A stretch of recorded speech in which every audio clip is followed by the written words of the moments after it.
Todd Stadium in Newport News. WHCS Channel 29 presents Peninsula District Football. The Phoebus Phantoms versus the Wilson Presidents. I'm Tim Cole with Bob Hintz and A.G. Womble. Welcome to wet Todd Stadium in Newport News for the game between the Presidents of Wilson and the Phantoms of Phoebus High School. This game is supported by Hampton Chevrolet and Anna's Pizza in the Buckrow Shopping Center. Bob, this game shapes up to be a real good game this afternoon between two pretty good teams. Oh, yes, it is, Tim. The Wilson Presidents have a tremendous quarterback in Aaron Sparrow. He is probably the heir apparent to the quarterback of the state, and he's just a junior. He can throw the ball real good. He's very quick. He's a strong kid. He can get the ball down the field 70 yards, and he very seldom gets sacked. One thing that Phoebus is going to have to do today, they're going to have to confuse the coverages.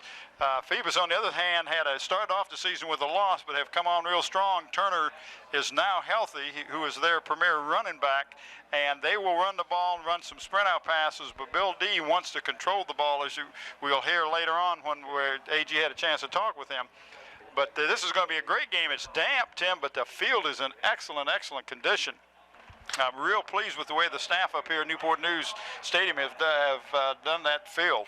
Okay, and with that in mind, let's go now to an interview that A.G. Womble had a chance to conduct with head coach from the Phoebus Phantoms, Bill Dee. Well, we had a tough opening game. We had a lot of breakdowns, and since that game, the kids have really come back with a commitment, and I think have worked hard. We've shown some improvement, and hopefully we'll be able to keep our momentum going into this football game. All right. Aaron Sparrow and Tommy Morris, two all-state players today. What are you going to do to stop them? Well, hopefully we just play good, hard, fundamental football. We have to do some things to disrupt their passing game, so we plan on doing some things defensively to try to slow him down. Plus, they've got a tailback that's got close to 400 yards, so they run the ball well too. So they're well-rounded and they got a lot of weapons. Okay. Offensively, what are you going to do today? We've got to keep the ball away from their offense. We hopefully will be able to control the football a little bit and keep the ball out of their hands. It's a big play offense. Turner had that injury in the early part of the season. What about him now?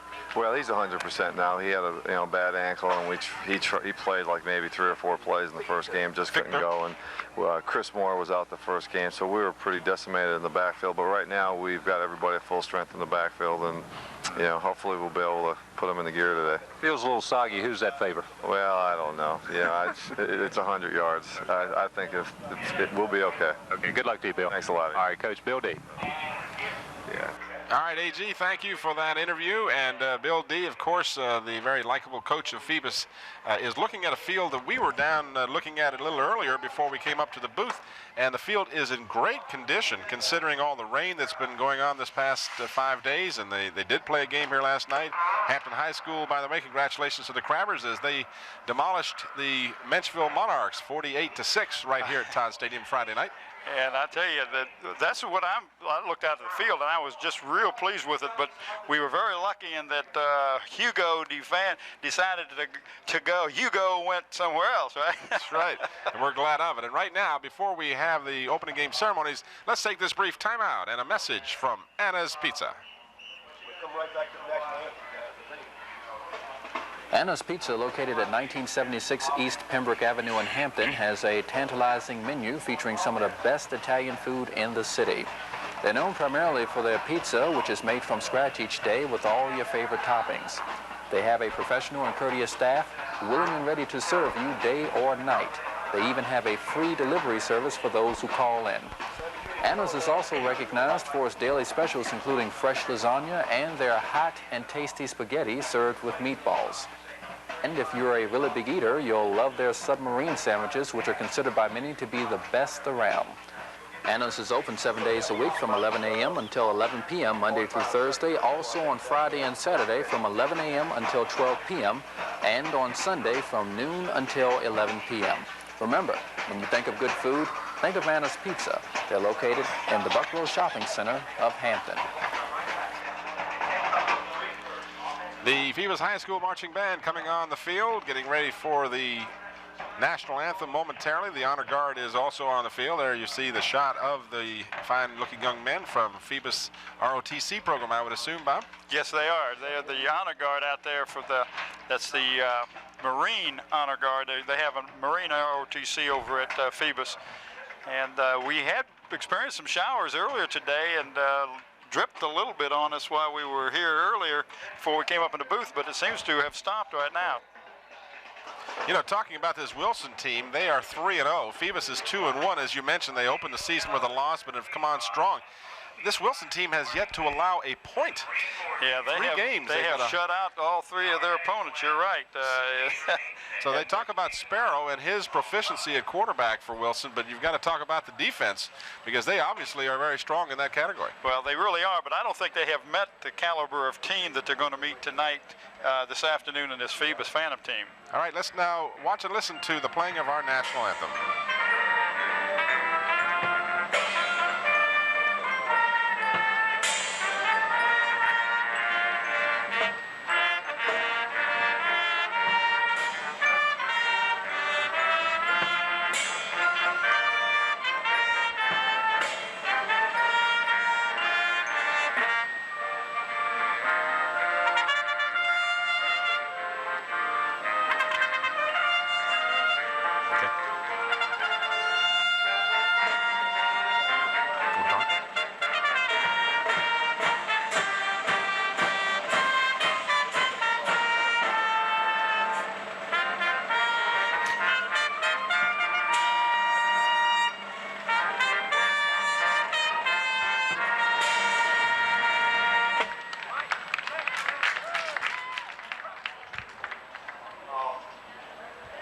Waiting for the teams to return to the field momentarily. We're at Todd Stadium. This game played Saturday afternoon, the 23rd of September. And right now, let's watch an interview that AG had a chance to conduct with the head coach of the presidents of Wilson High School and head coach Darnell Moore.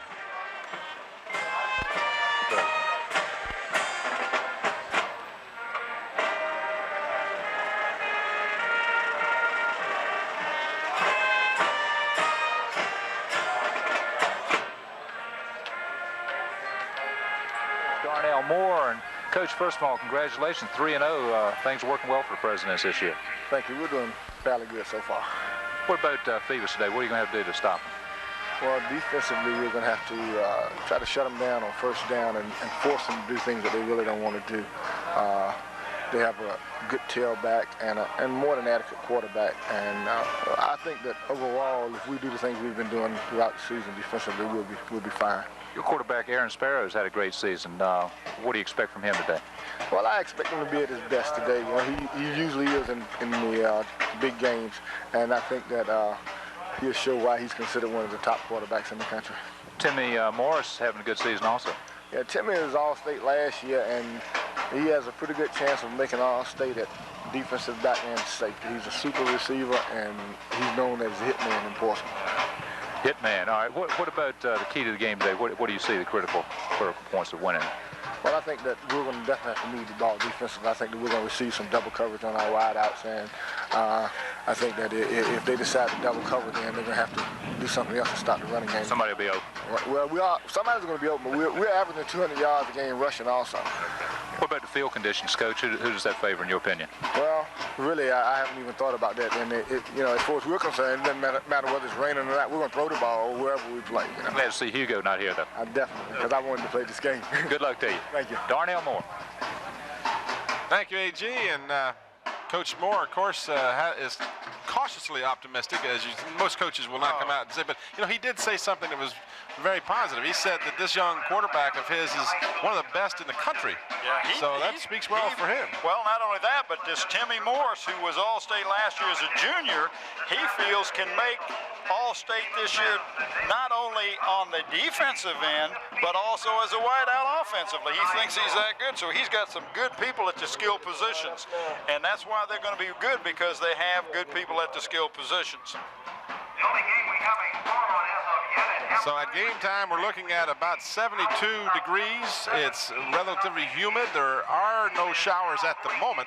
But that doesn't mean that we won't have a chance to see them this afternoon at some point in time. It can cloud up real quick. And here come the Phoebus Phantoms as they make it onto the field. Let's talk about both of these teams' lineups now. For the Phantoms on offense, Bob, you want to do the honors? Yeah, let me do that. That quarterback is Ross. The fullback is Giles. The Turner is the tailback. Is one man will probably have the ball a lot. The flanker is Ross. The split end is Bullock. Tight end is Richards. The tackles are Jamison and Hicks. The guards are Kirkendall and Jones, and Chris Black is starting to center today. For the Phantoms on defense, the nose guard is Earl Sanford. The tackles are Kirkendall and Black. The ends are Richards and Selby. The linebackers, Giles and Bontemps. The cornerbacks are Rogers and Parrish, and the safeties are Beckner and Hopkins. We'll get a chance to look at the officials there before we come up with the Wilson starters. We got a chance. You see, we don't have a lot of people in the stands yet, but this place will fill up. There will be some people here before the day is over. And the Wilson team has just now come on to the field. There you see them. They'll be wearing blue and white as well. Actually, the Phoebus team wears blue and gold.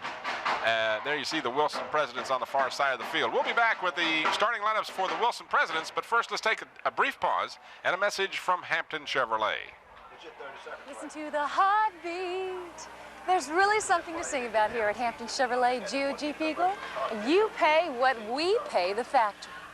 Actual dealer invoice, plus up to $1,000 factory rebate to you on every Hampton Chevrolet and Hampton GO new 1989 car and truck, and every new 1989 Hampton Jeep Cherokee.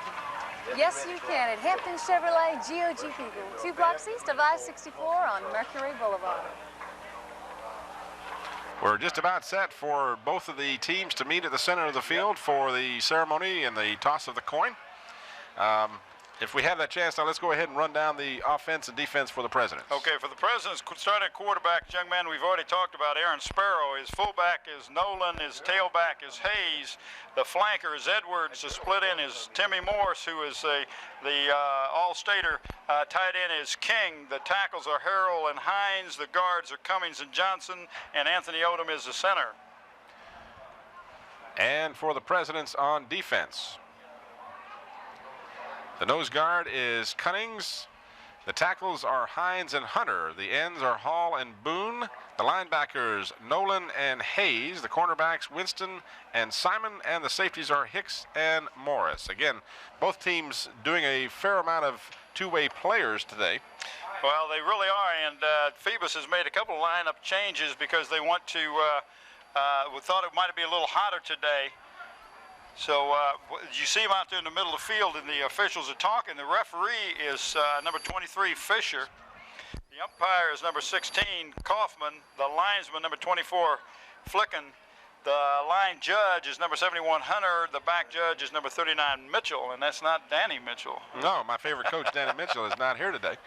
And our referee is Fichter, I'm told. That is the official pronunciation. I'm not sure. He is wired for sound. I'm not sure we can pick him up. Let's see if we can, in fact, hear the instructions. Okay, I don't believe he's got his microphone on, so we'll watch and see the results of the coin toss.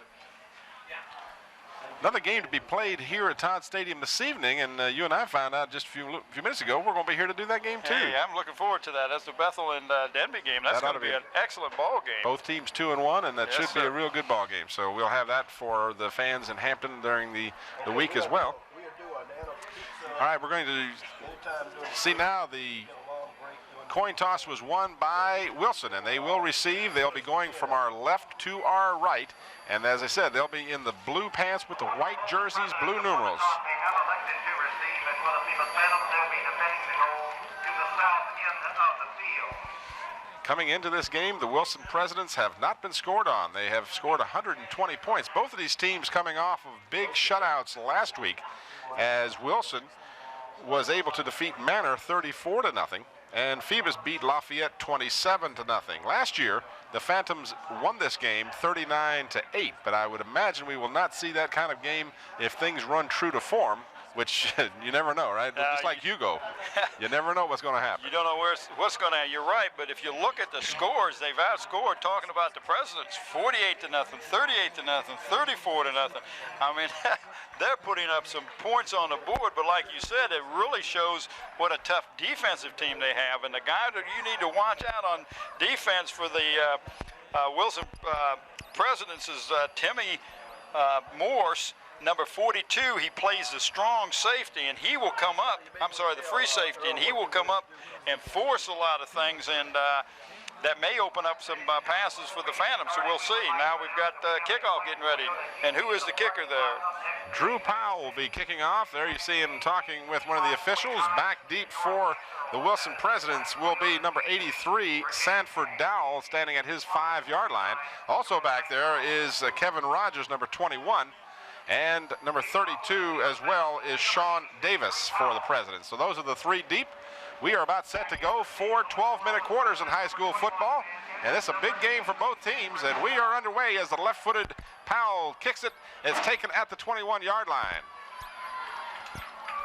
Out to about the 32-yard line. That was number 32 carrying the ball back is Carlton Falcon. Check that, Tim. That's Mike Atkins. Okay, we've had a change. Yes, I'm sorry. I picked that up earlier today. As Mike Atkins, number 32, was the one, and he got hit at the 29 and still picked up a couple yards after getting hit. So the Presidents come out with the ball at their 31-yard line. 1st and 10, just underway from Todd Stadium. Sparrow wants to pass on the very first play, does so, completes the pass at the 35-yard line, where he's taken down immediately. Making the grab for the Presidents was Timmy Morris, the split end for the Presidents. Well, they had him single covered, and they sent another man out there and double covered him, as you will see on the replay, and they threw it in there anyway. Just drops back, and it's a real quick slant pattern, and you can see there are 2 Phoebus men right around him and 2 more closing in. Sean Selby, number 50, was in on the stop. This time it's a running play across the 35. I don't believe they're going to be able to run on Phoebus as well as they have on some of the other teams. Phoebus has always been noted to have a fine defensive team. Coach Bill Dee has a tremendous coaching staff that will help him. Winchus Hayes carried the ball for the Presidents. It brings up a 3rd down, and let's call it 6 for the Presidents. Sparrow straight back, has plenty of time, throws over the middle, incomplete. The intended receiver was open momentarily, and that was number 87, Ronald Boone, who was open, but the pass was off the mark. Well, the pass was catchable, but it may be a little damp out there because he did get his hands on it, and when you get your hands on it, you expect the receiver to come open. But Sparrow did a good job of finding a man open. There was good coverage coming on by the Phoebus Phantom defensive secondary. So now the Presidents will be looking at the first punting situation. And a good rush by the Phantoms. The kick is away. It bounces and is fielded by the Phantoms on a good play. Still on his feet on the far sidelines, all the way down to the 32-yard line. So an excellent effort by DJ Ross, number 4 of the Phantoms. And he carried that ball right back where the President started with the ball, but you're right, he waited 1 hop and took that ball on the move and did a good job of avoiding the tackles. You can see there, he breaks to the right and gets tackled and hit right here, but maintains his balance. What a nice move. Oh, he did a super job, and the Phantoms have great field position at the President's 32-yard line. So a big play by DJ Ross gives the Phantoms excellent field position. Andre Ross, handoff right side. And that's a look that we haven't seen this year. If you have watched Phoebus, they're in a power eye. They normally just run out of an I formation, but they had a power eye that time. And that was Kevin Giles, number 33, carrying the ball for the Phantoms. 4-yard gain for the Phantoms. 2nd down and 6 inside the 30 at the 28-yard line.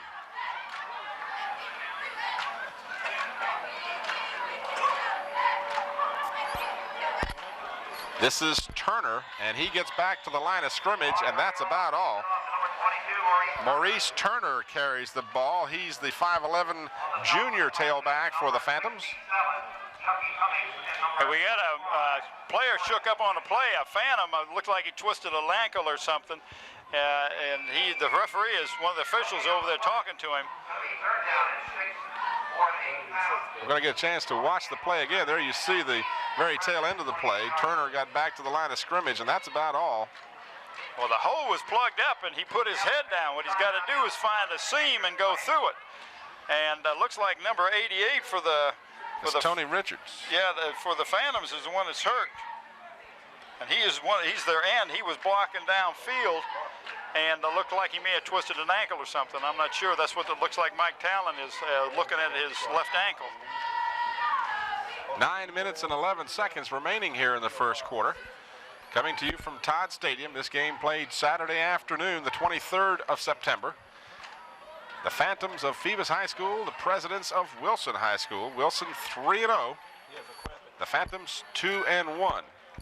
There you see apparently a cramp, as the coach kneeling there is Mike Talon, the very likable red-headed coach from the Phoebus High School. Of course, he's the girls basketball coach. We saw him last year take his girls team all the way to the state championships, and did a great job with a great team. Oh, he did that. Okay, while there's continuing to be a timeout on the field, we're going to take a timeout and watch this message from Anna's Pizza in the Buckrow Shopping Center. Located at 1976 East Pembroke Avenue in Hampton, has a tantalizing menu featuring some of the best Italian food in the city. They're known primarily for their pizza, which is made from scratch each day with all your favorite toppings. They have a professional and courteous staff, willing and ready to serve you day or night.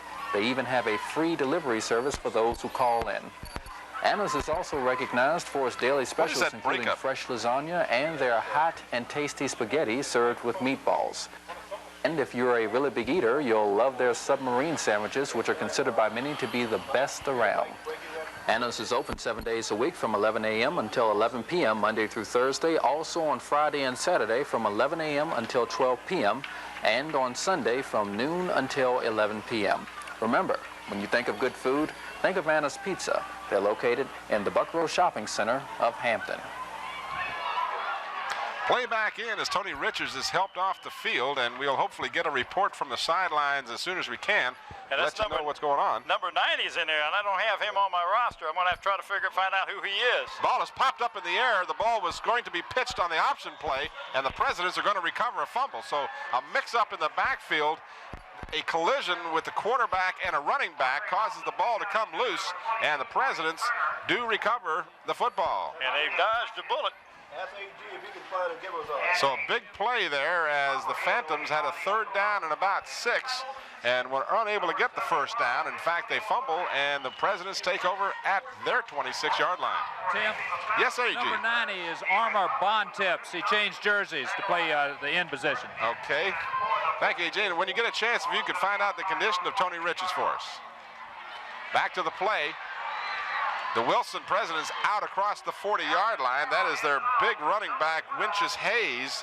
He's 5'11", a 202-pound senior. Well, he popped through that right side of that line and found an opening. And once he got into secondary, he picked up, looked like about 15 yards. There you see Tony Richards on the sidelines. Now you'll get a chance to watch this play again, as Hayes did a good job of following his blockers, and they did a fine job with a first down out to the 41-yard line. No score from Todd Stadium. First quarter action. This is Hayes again. This time he doesn't get much at all, as in quickly for the Phantoms. It looked like number 60, Bontemps. Well, Bontemps is wearing number 90 unless he's changing uniforms on every play. Well, who was 60? I don't know. He may have continued to use the same jersey. I don't have number 90's out there. I don't have a number 83 for the Phantoms either. If you can get a chance to find out who that is, he was in on the stop as well. Gain of a yard by Hayes, 2nd down and 9 at the 42. Pitch goes to Hayes. Hayes left side. Not much happening there. Good job. I want to know who number 60 is. Sean Selby is number 50, and he's the one who made the play there. Wow, what a nice job he did. That looked like that was going to pick up some yardage, but it closed down quick. Sean Selby came up and put a excellent play on the running back, Hayes, as he was trying to go to his left. There you see him. He just stood him straight up and then bulldogged him to the ground for a maybe half a yard gain. It's 3rd down and about 8. Now, the officials timeout. And let's see exactly. Well, now he's going to restart the clock, so I'm not sure what that was about, but nonetheless, well, watch for a pass. 3rd down and about 8. Sparrow with lots of time throws the ball out, intended for the receiver on the near sideline, Troy Nolan, and he had turned to the left and the pass went to the right, so it looked like a minor mix-up. Well, they do throw the ball to the backs coming out of the backfield, and that's exactly where Nolan came from. He's a fullback, but he broke upfield instead of to the flat, and the ball was thrown for the flat, so now we have a punting situation again for the Presidents. So neither team able to sustain a drive here. The Phantoms had a big break early in the ball game, but were unable to capitalize as they themselves turned the ball over. Tim? Yes, A.G. Sprained ankle on Tony Richards. Probably be back in the game possibly. Thank you, A.G. Sparrow's kick was partially blocked. And that came right up the middle. And the Phantoms are able to get good field position again as that partially blocked kick is recovered by the Presidents, but it still belongs to the Phantoms at their 41-yard line. So 2 great field positions for the Phantoms here in the first quarter. So we are glad to hear that it's nothing more serious than a sprain. Of course, a sprain can be pretty serious depending on its severity. Well, that's true, too, and it depends on whether they can ice it down or wrap it or do anything if he can get back out there. But I see him on the bench. It doesn't look like they're doing anything but putting ice on it. And the sun has peaked out here at Todd Stadium. We're happy to report. Handoff right side goes to number 33 for the Phantoms, and that would be Kevin Giles, who picks up a couple of yards. Well, to me, it looks like the Phoebus Phantoms are going to have to try to go wide a little bit and get that ball into Turner's hands, because Turner likes to go wide. And you'll notice on the handoff, he could have gone right on and pitched the ball to Turner going sweeping the left side. Hugh Hunter, number 80, in on the stop for the Presidents. 2nd down and about 8. Ooh, my gracious, Maurice Turner is met and leveled. What a defensive effort that time. That one was, I believe, number 80. Again, Hugh Hunter of the Presidents. I mean, Turner is no small guy, and he really leveled him. Watch this hit. He fights off a block. No, that wasn't 80. No, you're right, it was not. Let's see if we can follow through and see who that was, in fact. Well, the replay won't show us exactly, but Hunter was in the area, but whoever hit him, Maurice Turner definitely want to get his number. 3rd down again, 3rd down and 7. The lateral to the backfield does not work as the President's defense showing why they have shut out all their opponents. Maurice Turner got the lateral, but nothing happening there as actually a loss on the play makes it 4th down and 7. 4th and 6, rather. And the kicking situation. Yep, Phantoms will again have to kick the ball away. 5 minutes and some change remaining here in the first quarter. And that's Andre Ross, who is deep to punt for the Phantoms. Notice both of the teams use their quarterback as the punter. Ross gets a pretty good kick away. It's not particularly high. It's fielded at the 23-yard line. And some blocking setting up, but again, good pursuit by the Phantoms. And again, over there for the Phantoms was number 50, Sean Selby. So I tell you, I'm impressed with Selby. Selby's doing a fine job so far, as the Phantom defense has done a great job on the Presidents, and conversely, so have the Presidents on the Phoebus Phantoms. So I pretty much thought we were going to see a defensive struggle, at least initially here, and we're seeing pretty much what I thought. Well, what's doing it is the confusion that Mike Talon and the secondary coach for the Phantoms, what he's doing is confusing and playing a combination man and zone, and it's harder for Sparrow to pick up the tendencies of that defensive secondary. Sparrow again wants to pass, gets pressure from Bontemps, and now he's going to run for yardage. He's going to go out of bounds. It'll look like he does have the first down at the 41-yard line. So good job by Sparrow to scramble there and get the first down. Well, this is one of the things that the coaches were talking about earlier. He seems to know when the pressure is coming. He very seldom gets trapped or gets thrown for a loss or sacked, and picked up, what, about 12 yards. Good effort by Sparrow as he gets another first down for the Presidents at their 41-yard line. Timmy Morris split to the right. Sparrow again has the ball on the bootleg. He hit that ball well. He's got a man wide open. That's Morris. He's going to score. And he was wide open, and that was a nice pass, but a beautiful fake in the backfield. Flags, no flags. No flags on the field at all. The line of scrimmage was the 41-yard line, so that one is going to be a 61-yard touchdown pass. As you can see on the replay how open Timmy Morris was. Didn't rush him?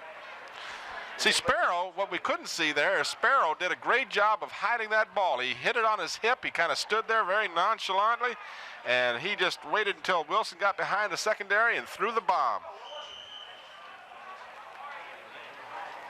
So the Presidents showing the lightning quick scoring abilities that they have. The extra point try is good. That took 3 plays. Morris, a 61-yard pass completion from Aaron Sparrow. The extra point was good. 3 plays, 74 yards, took 57 seconds. So just like that, the Wilson Presidents, as Richard Price got the extra point, and they scored lightning quick. I'm sure the Phantoms are saying, what happened? But what happened was an excellent job of faking the play action by the quarterback. It brought the defensive halfbacks up, and Timmy Morris just did a nice little act like he was going to block and broke to the center and split the 2 defensive backs and was wide open. Did we get a chance to mention the coaches and assistant coaches when we did the lineups? No, we sure didn't. Coach Dee is head coach of Phoebus, of course, is assisted by Tom McIntyre, Mike Talon, Audrey Perry, Greg Navarre, Doc Jones, and Keith Beth. Clayton Washington is the principal, and Harry Bennett is the AD. And for the Wilson Presidents, head coach Darnell Moore, who we heard from earlier, Harold Price, Danny Hill, Joe Ladsick, and Charles Richardson are the assistant coaches. And he also has Kenneth Rogers on there. The Phantoms now trying to get back and score if they can, as they get possession at the 32-yard line on the ensuing kickoff. 4:12 remains here in the first quarter.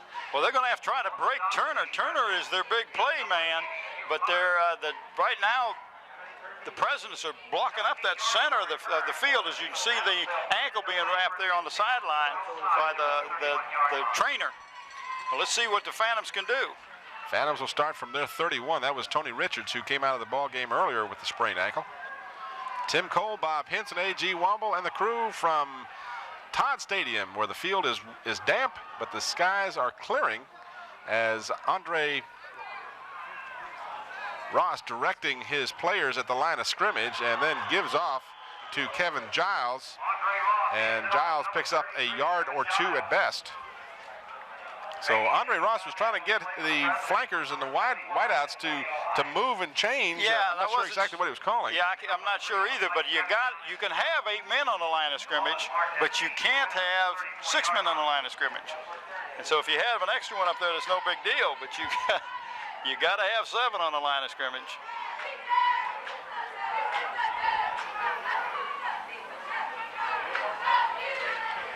Ross keeps after faked the ball to Chris Moore, number 44, and then kept it and got maybe a yard, depending on exactly where they mark the ball. They'll mark it across the 35 at about the 36-yard line, between the 35 and 36. So it'll bring up a 3rd down and about, let's call it 6 for the Phantoms.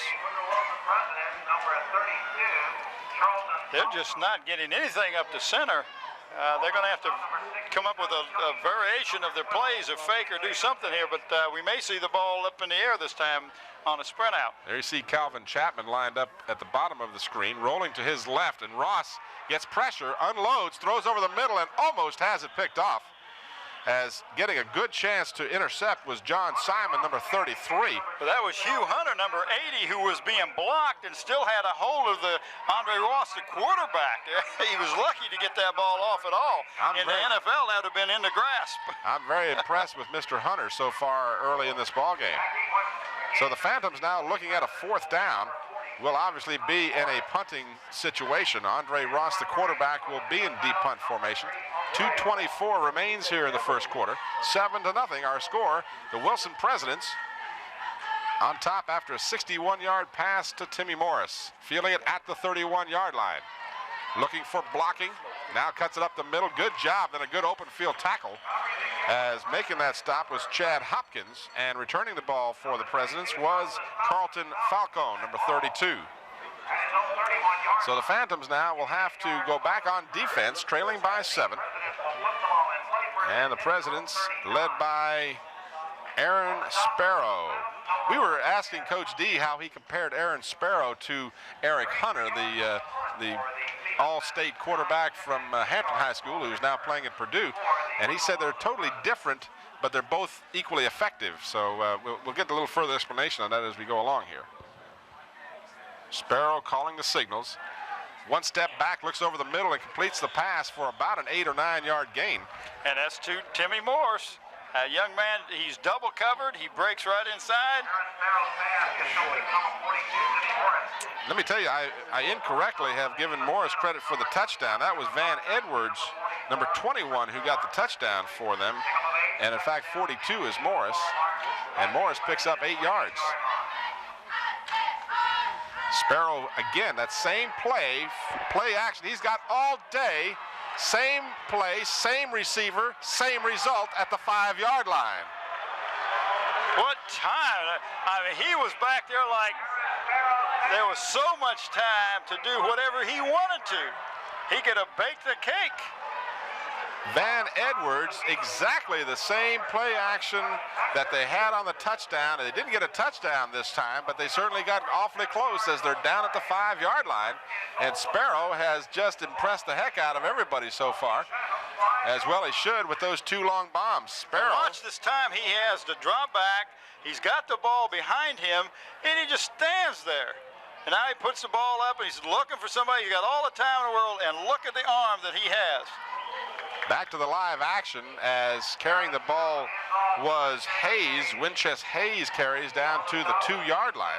So far in this game, Sparrow has completed 4 out of 6 passes for 123 yards. Of course, 2 of them came on 2 passes themselves netted over 100 yards in their own right. So, and that was to Van Edwards, the flanker. And I'm sure the Phoebus was like everybody else looking for Morris to get the ball. This is Hayes. He will not get in the end zone as the defense stiffens for the Phantoms. Again, led by Sean Selby, number 50, who is there to take Hayes off of his wheels and bring up a 3rd and goal at the 2-yard line. So the Phoebus defense now has tightened up as they need to. They can ill afford to go 2 touchdowns down to this potent Presidents team. 5 seconds remains in the first quarter, and they may or may not get this playoff. Now they're going to call a timeout, which will come as no time, in fact, remains on the stadium clock. He's going to call a timeout. The official is calling timeout on the field for the Presidents, but the time is off the clock, so we'll see what's happening here. I think that there was 1 second left when he called the timeout, and then the clock, the stadium clock continued to move for that 1 extra second. So I think what we're looking at is 1 second still remains as the scoreboard clock shows no time. But obviously there is time because they called it, and they're not changing ends of the field. So let me correct myself here. Van Edwards caught that touchdown pass. It was 59 yards. And we're going to get a chance to watch this most recent play one more time. This is the last, and you talk about an instant replay, this thing was almost exactly the same play, almost for the exact same yardage. Yes, AG? Got Kurt Newsom over here. Congratulations on the big win for the Warriors last night. Thank you. It was much needed. We played good football for 3 quarters and then held on in the 4th quarter. It did get a little close there at the end. Were you nervous? Yeah, there were some questionable things we did in the 4th quarter. We had a couple calls go against us, 2 pass interference calls, and then we hung in there and got the win. Phoebus having a few problems today. Well, that's a good passing quarterback, and he's getting time to throw. And if you give that kid time, he can pick you apart. Kurt, thanks a lot. That Warrior season's turning around. Thank you so much. We hope it is anyway. All right, Kurt Newsom. Of course, that game you're referring to, AG, the Norview Pilots losing to the Kickoff Warriors 23-20 Friday night. Our congratulations to Kurt Newsom and continued success for the Kickoff program. Hayes dives into the end zone for the touchdown.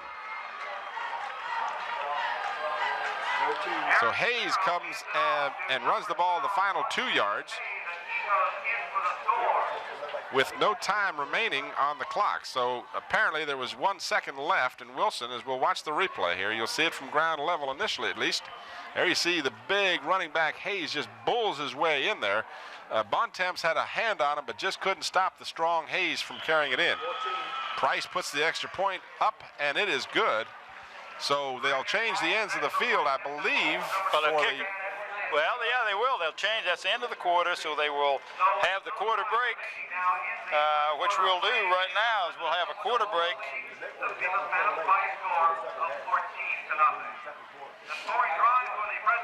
2 minutes and 23 seconds is all it took the Presidents to go 61 yards and to make it 14-0.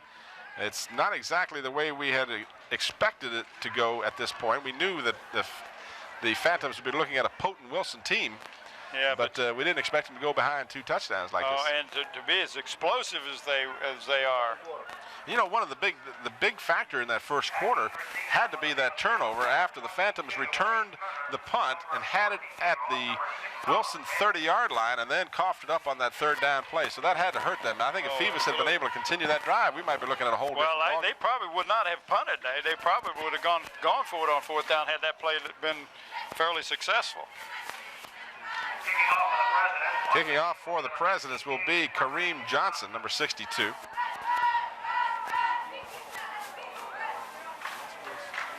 Maurice Turner, standing back inside of his own 10, would be the deep man for the Phantoms. Also back there for Phoebus is DJ Ross, number 4, who helped set up that excellent field position for the Phantoms earlier in the first quarter. Turner has trouble fielding the ball, now picks it up at the 10-yard line and then struggles out to the 15, where Phoebus will have the worst field position that they've had so far in this ball game.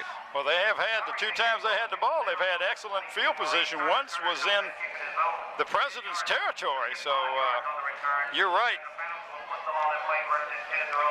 So far, the Wilson Presidents have really chalked up the yardage as they have gone on 2 long drives, one of 74 yards and one of 59 yards. And they now will be on defense with the Phantoms bringing the ball out at the 15-yard line. Andre Ross is the quarterback. First and 10, Bill. Kevin Giles. And he struggles forward for maybe a yard. So now, let me ask you, Coach, what do you do in a situation like this if you're Bill Dee? You don't panic, obviously. You've got 3 quarters of the game left. Right, you got 3 quarters, so you definitely don't panic. What you do is you go ahead and you establish your game plan and run it just like you have been. What you need is a little better execution off of that offensive line, open up some holes for your running backs. And I'm sure that's what's being thought about over there on the sideline. Giles and Turner. Pass over the middle, picked off, touchdown, Presidents. And there's Timmy Morse, number 42. He is very aggressive at that defensive back spot. And you're trying to force something, and that's what happens a lot of times when you try to force something. So Timmy Morris just stepped up and picked off that pass as if it had been thrown to him. And he brings it right in. Nobody was going to touch him. Here we'll see the replay. You'll see Ross drop back, looking to his left all the time. And Morris, apparently watching where he was throwing, just stepped right in front of the intended receiver and was never touched as he just pranced into the end zone. There you see him hand held high, and he's gone. And this is kind of a revenge factor for the Presidents. Last time, 3 times they've played the Phoebus, they have lost. Price's extra point try is good. So 1 play is all it takes to put the Phantoms further in the hole by the score of 21-0. So the Presidents are a formidable foe here. These guys look great. Well, you got to take your hat off to the coaching staff over there, but they, like Mike Talon had told me earlier in the week, he said, one thing that you have to understand about this Wilson team is that they are very good at the skill positions. And you're talking about your quarterback and your defensive backs and your split ends and wide receivers, and they have, I tell you, they really have done a job. So Andre Ross is picked off 14-yard interception by Timmy Morris, and it's 21-0. The Wilson Presidents from Portsmouth have jumped out in front of the Phantoms of Phoebus High School. Todd Stadium is the site of this game. The skies are clearing, we're happy to say, and of course Phoebus will hopefully get back in this ballgame. They've got to get some action going. Again, the ball fumbled on the and it's still loose, finally picked up by DJ Ross at the 20-yard line. So the Phantoms, being their own worst enemy right now, couldn't get the handle on the ball, but did in fact retain possession. And that gives the coach gray hair quicker than anything in the world, Tim. Is you need something to happen, but you don't want that to happen where the kick returner drops the ball and then two players are fighting over it, and it's almost recovered by the opponents. 10:40 remaining here in the first half. 21-0. Wilson on top of the Phantoms. Andre Ross will bring them out. He's got Giles and Turner in the backfield. Pitch out goes to Maurice Turner. Turner gets a yard. Again, that defense for the Wilson Presidents led by Hugh Hunter, number 80. Also in on the stop was Chucky Cummings, number 67 for the Presidents. There you're looking at the Presidents.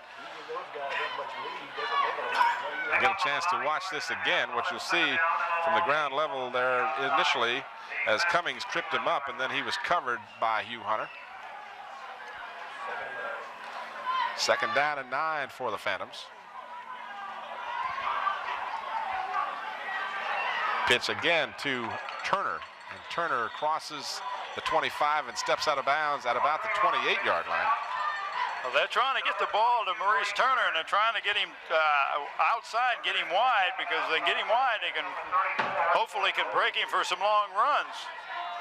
They've got to get the first down. They've got to get a little bit of momentum, as you can see on that pitch. And he just runs out of bounds. That's on the short side of the field. And it looks like he's about 2 yards short of the first down. And so far in the ball game, and we're well into the second quarter, the Phantoms have only put 21 yards total offense in the books. So that tells you something about the effectiveness of the defense by Wilson. The first down of the ball game for the Phantoms is recorded as Kevin Giles takes the ball and crosses the 30. And they were in that tight formation in the backfield that's called a power I formation, when you have three backs in that backfield, and he gave it to the up man, and just was a simple power dive. Picked up the yardage. And this is Phoebus's game, so as you said before, with almost 2.5 quarters to go, you can't get away from your game plan because they are not a predominantly passing team.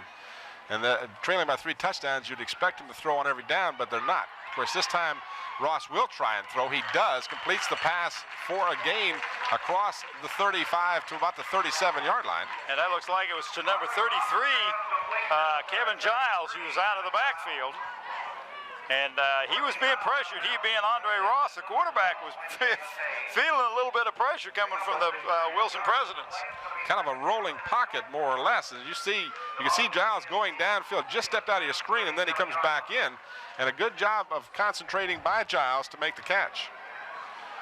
Second down after a 7-yard gain. Second down and 3 for the Phantoms.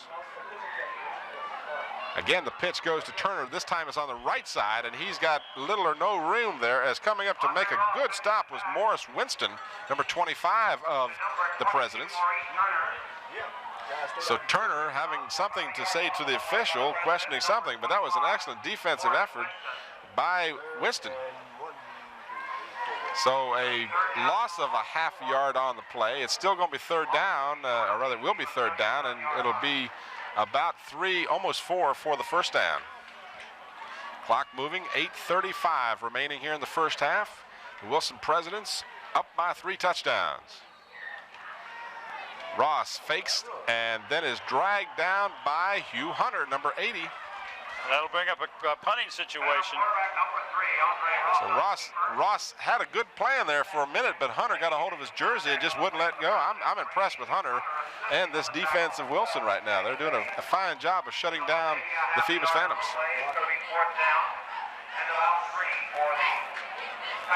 So the Phantoms will be in a deep punt formation. Andre Ross will be the punter.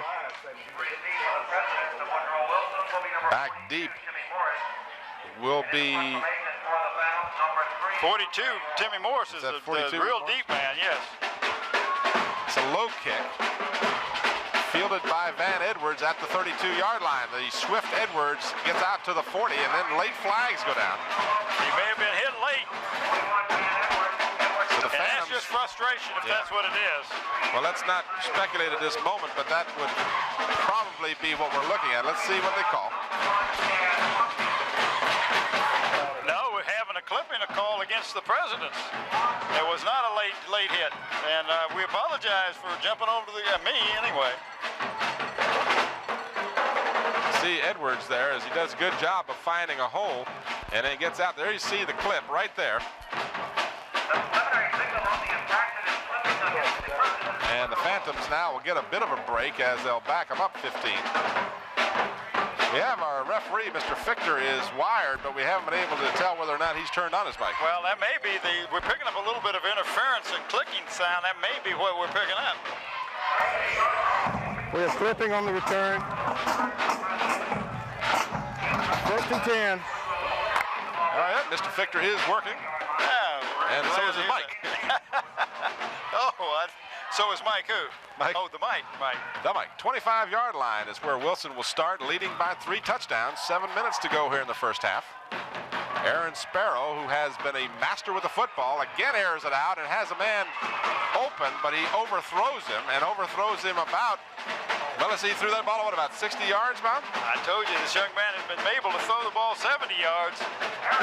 But that's another receiver. It's a different receiver than he's been using earlier. That was number 83. Sanford Dowell. And he's not even a starter. The other guy must be tired. Van Edwards probably taking a breather. Watch as he does such a good job of faking. It's the first time he's got any kind of pressure at all today. And it's just over. If he would have left his feet, he may have been able to catch that. But, of course, that's from up here. On the ground, the ball carrier for the Presidents is Troy Nolan, number 34. So the Phantoms stop him after a 1-yard pickup. It'll bring a 3rd down and 9 now for the Presidents. There you see the Phoebus Phantoms cheerleaders. I'm sure AG will somehow get an opportunity to talk to these lovely young ladies from Phoebus. Yeah, he's down there shaking his head. I can see his hat bumping up and down. Yeah, I'm going to talk about your hat, AG. Sparrow back to pass. Over the middle, completes the pass to Hayes. He's got the 1st down. Out across the 40-yard line, Winchos Hayes makes the grab. Well, I am so impressed with the coolness of Mr. Aaron Sparrow. I mean, he will make a believer out of you in a heartbeat. That young man just goes back, sets up in a pocket, takes all kind of time, looks for an open receiver, and hits him. He finds one. Here you see him, just drops back, plenty of time, no rush, boom, right there's an open receiver. That was Hayes coming out of the backfield who got open. And he does a good job of doing that. If his primary receivers, his wideouts are covered, or, just doesn't spot them, he looks for that back coming out of the backfield. I don't know what we got going on, but you got the official they're talking about too much. The band is too loud. I'll go along with that. Well, they want him to stop the noise. I didn't know you could do that in a ball game. You can if you're the official. I guess so. He's not gonna get it. Well, it didn't stop him long. They're saying, "Who are you? You're not our director." Well, I wonder if the high school league has adopted that noise rule like the NFL, and they can penalize the other team if your band makes too much noise. Well, I don't think we've got to worry about that today. Tim? Yes, AG. What he was concerned about was somebody had a whistle up there in the band. Oh, okay. That makes sense. It makes no sense to blow it, but it makes sense that's why I stopped. Again, they stay on the ground, and the ball carrier for Wilson this time is Troy Nolan again, number 34. Pickup of about 3. Well, let's call it 2. It'll be 2nd down and a long 7. Watch the replay. You see Sparrow calling the signals and then giving to Nolan. Nolan goes off the right side, picks up little more than 2 yards. Call it 2nd down and 8. Van Edwards comes wide to the left as there are 2 wide receivers to the left. Sparrow keeps and then is covered immediately. He was hit on, he was going to pull the ball back out and either pass it or hand off to somebody else, and he was hit, and that's one way to stop him, is you hit him as he's faking, making the fake handoff.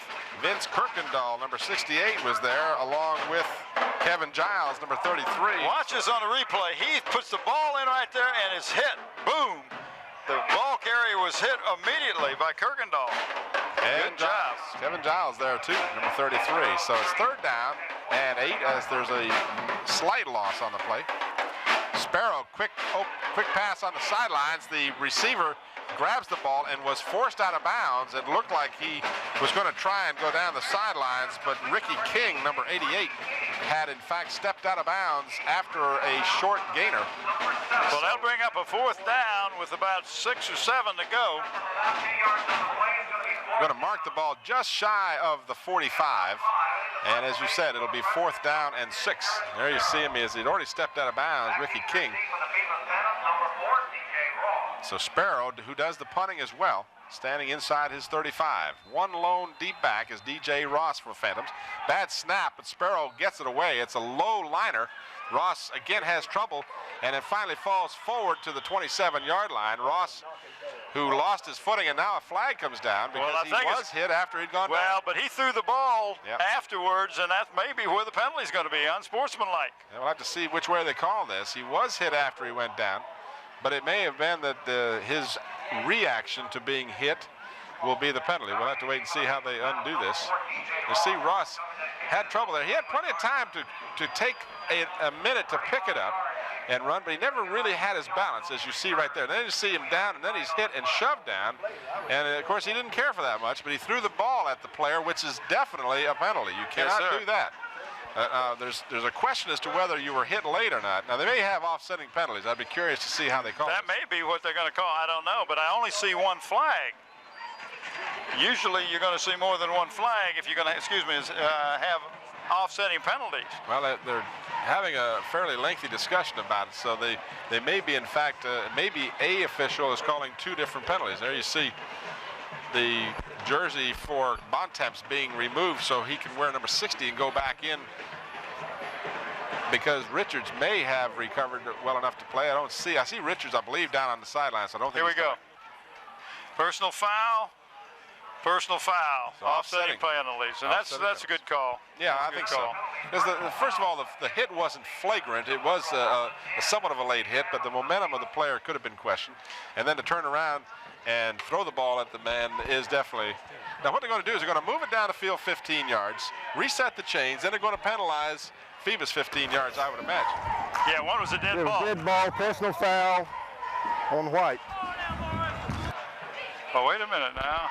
Well, now we're going to go the other way. Yeah, that'll be 1st and 25.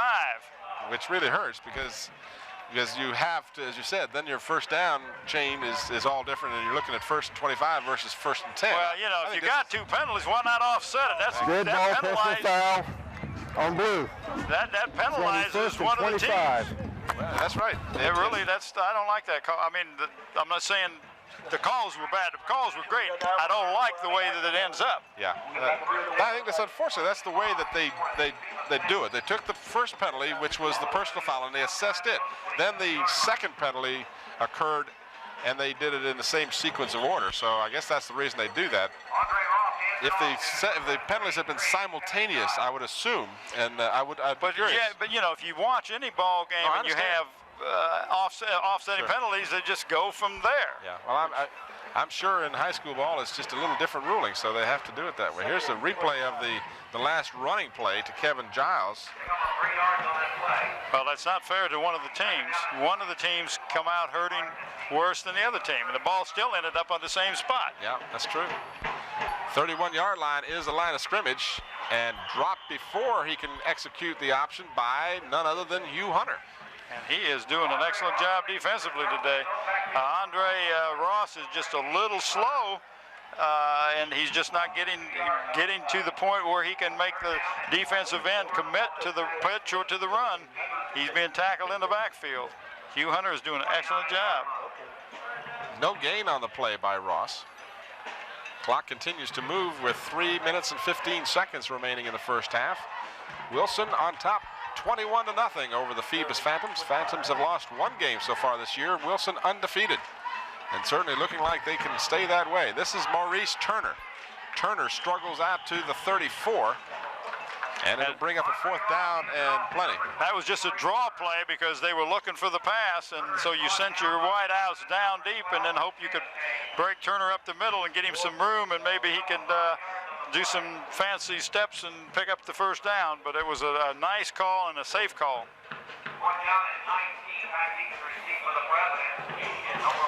Ross will go in deep punt formation as Timmy Morris will be the deep man for Wilson. 2.5 minutes remaining in the first half. 4th down and 20. Ross gets a high snap, but he'll get it away. It's a low end-over-end kick. Takes a Phoebus roll, and they'll get a benefit of an excellent roll because the kick really wouldn't have been that good a kick. No, it wasn't. So no return, and a good roll gives the ball to the Presidents at their 34-yard line. But with 2:15 to go in the first half, I look for him to put the ball in the air. First and 10. All right, we're going to take a brief pause. We'll return to Todd Stadium after this brief timeout. We got several flags on the play. So while we were away for a tape change, there was a play, but flags are down. And they're going to call illegal motion against Wilson. We'll get a chance to watch this again as slow-mo Joe Lewis has got it for us. You're going to start to see some yellow hankies dropping everywhere. We had an illegal shift. Sparrow gets some pressure and then still unloads the ball, almost completes the pass to Winchester Hayes, but the ball falls incomplete. And he had a young man hanging on him too, didn't he? Sure did. Again, Sparrow just showing me all kinds of stuff. He's 6'2.5", 192. Illegal motion on the offense. First down. Referee Fichter informs us of the infraction. Illegal motion on the offense. Sparrow, you know, you got to be drooling if you're a college coach. This kid's only a junior. That's right. So you know he's going to get better and better and better if he can stay healthy. 6'2.5", 192. Grows a couple of inches in height, and he'll just, it'll be awesome if he isn't already. And in a flag now. And we may have. Let's wait and see.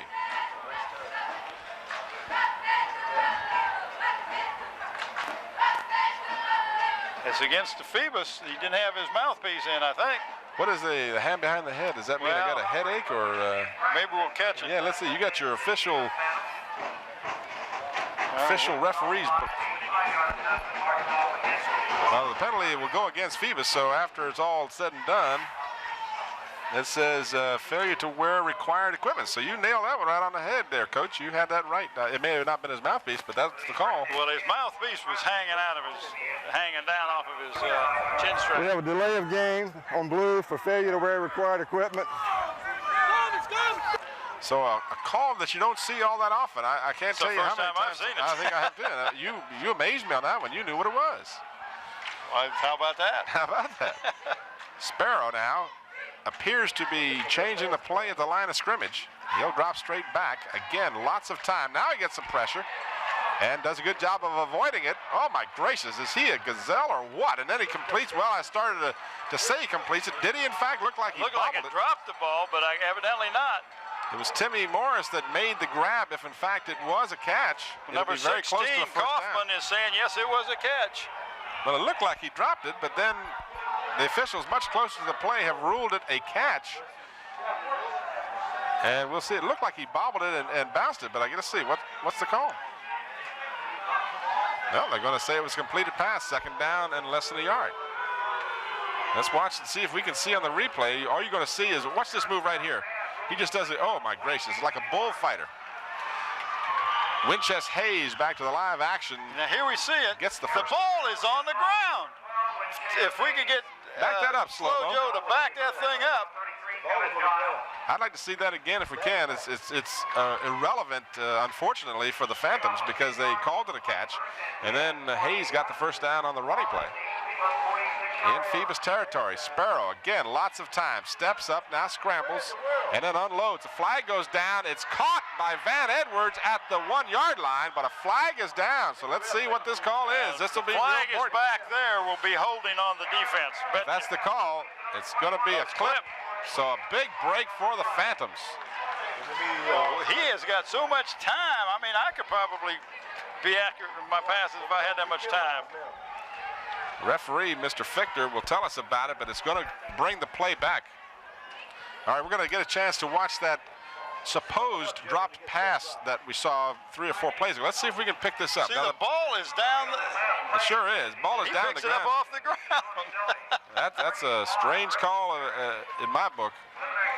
That ball was dribbled, but it's of no relevance because they did in fact call it. And they were much closer to the play than we were, so obviously there was something that happened. Maybe he kicked it off of his foot. Maybe it never hit the ground. Nonetheless, the Phantoms get a big break here because it would have been 1st and goal at the 1, and instead they're going to back up the Presidents all the way to their 30-yard line. So you talk about a 70-yard penalty when you look at it from the perspective of where it would have been. We have clipping on the offense. And that's about a 34 yards they've got to go. Well, Mr. Sparrow from the point of the foul, so that's makes it 1st and 34. So instead of 1st and goal, they're all the way back to their 30. Sparrow, again, all kinds of time. Now he gets pressure, and he gets away. Now finally he's tripped up as literally on the ground. The Phoebus Phantom was not to be denied. Who was that? I'm trying to pick up his number. That's number 68 for the Phantoms, and he is Vince Kirkendall. So Mr. Kirkendall does the job, finally gets a hand on the ankle of Sparrow. Sparrow now with 15 seconds remaining in the first half. Wants to get another play underway, down to 10 seconds.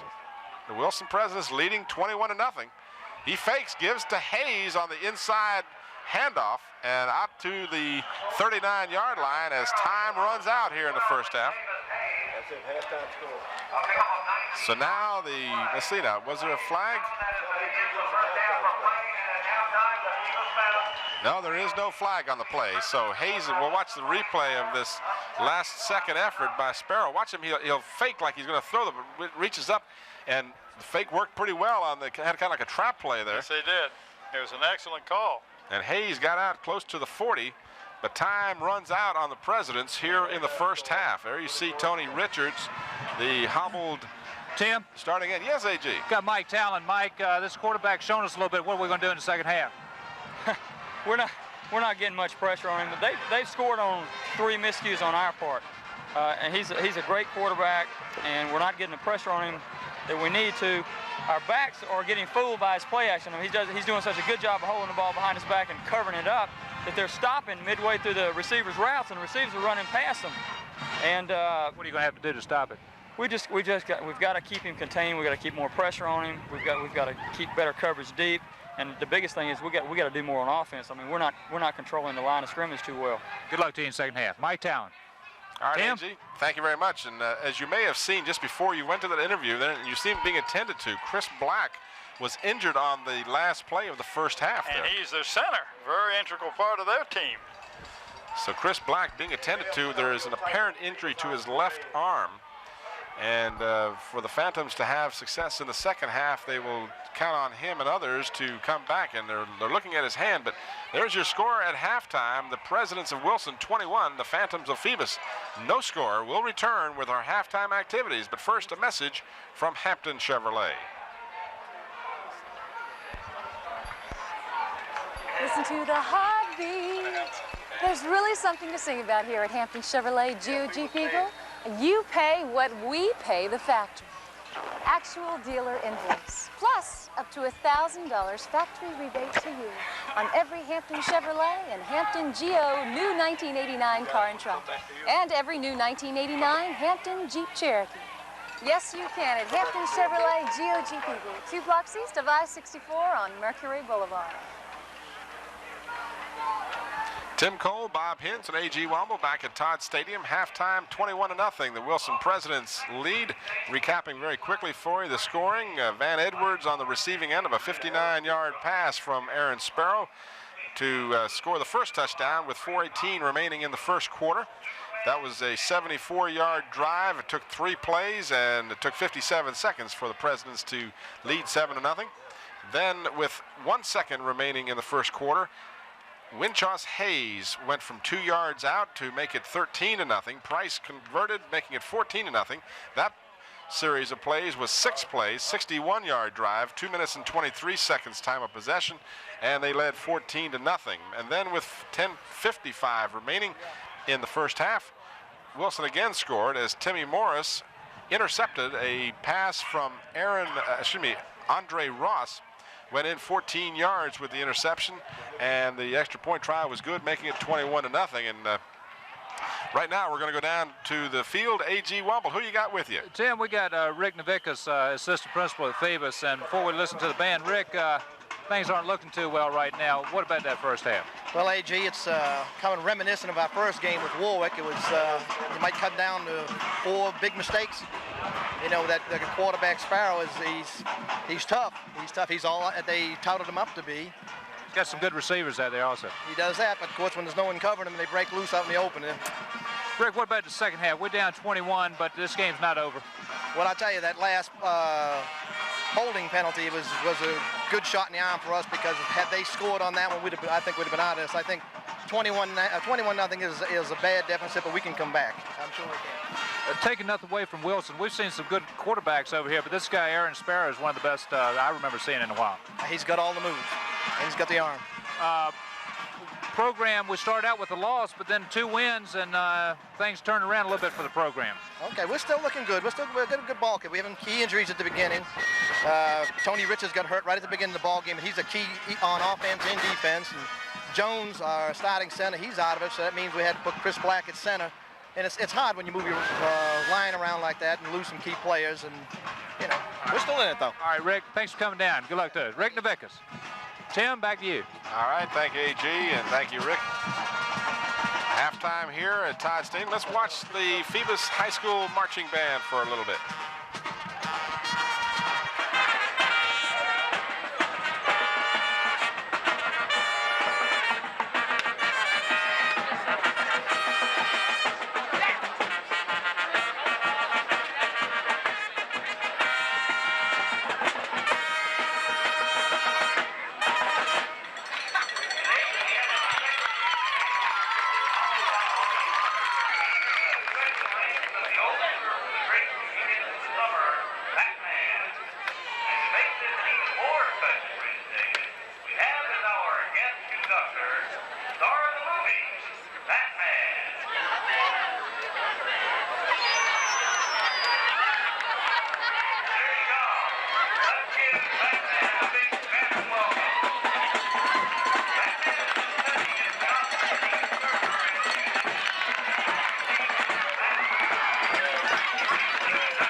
Anna's Pizza, located at 1976 East Pembroke Avenue in Hampton, has a tantalizing menu featuring some of the best Italian food in the city.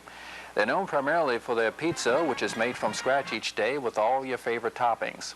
They have a professional and courteous staff, willing and ready to serve you day or night. They even have a free delivery service for those who call in. Anna's is also recognized for its daily specials, including fresh lasagna and their hot and tasty spaghetti served with meatballs. And if you're a really big eater, you'll love their submarine sandwiches, which are considered by many to be the best around. Anna's is open 7 days a week from 11 a.m. until 11 p.m. Monday through Thursday, also on Friday and Saturday from 11 a.m. until 12 p.m. and on Sunday from noon until 11 p.m. Remember, when you think of good food, think of Anna's Pizza. They're located in the Buckrow Shopping Center of Hampton.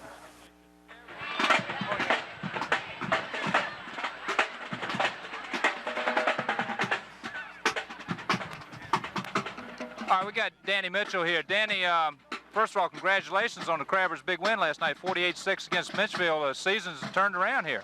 Well, we're hoping that it's going to get better each week, and we're just working hard each week. All right, let's talk about the Mitchell game. But first of all, your observations on the first half here, Danny.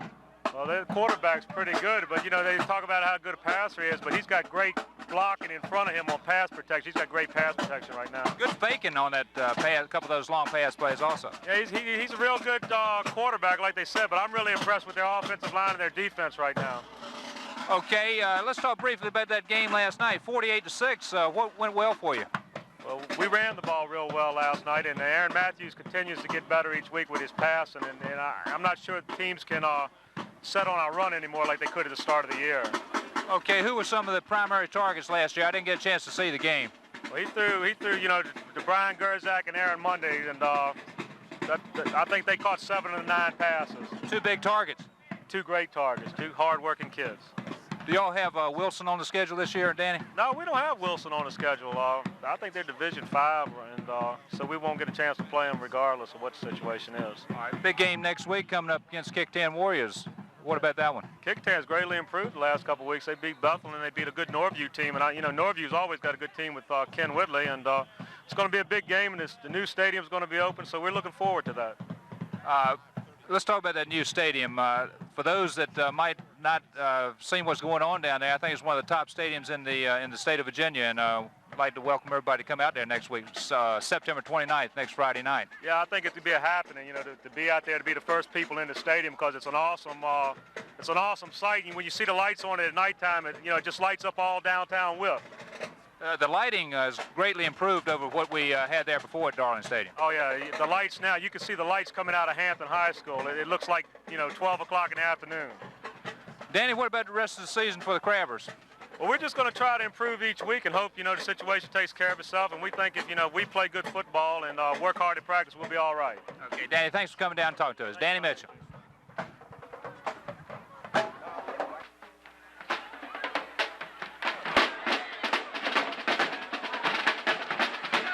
Listen to the heartbeat.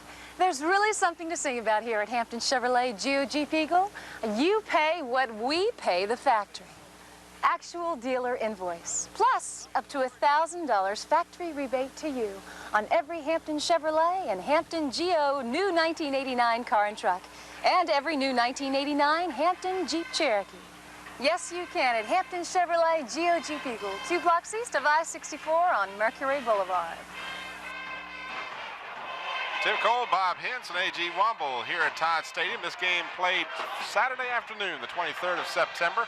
We have watched a very, very potent Wilson team put 21 points on the board. Our halftime statistics show that the Presidents have 7 first downs, 58 yards rushing. Yeah, Bob. I just want to make a point. They put 21 points on the board, but they haven't had a sustained drive. I mean, it's been long, as your statistics will point out, but it's been 2 big bombs and an interception.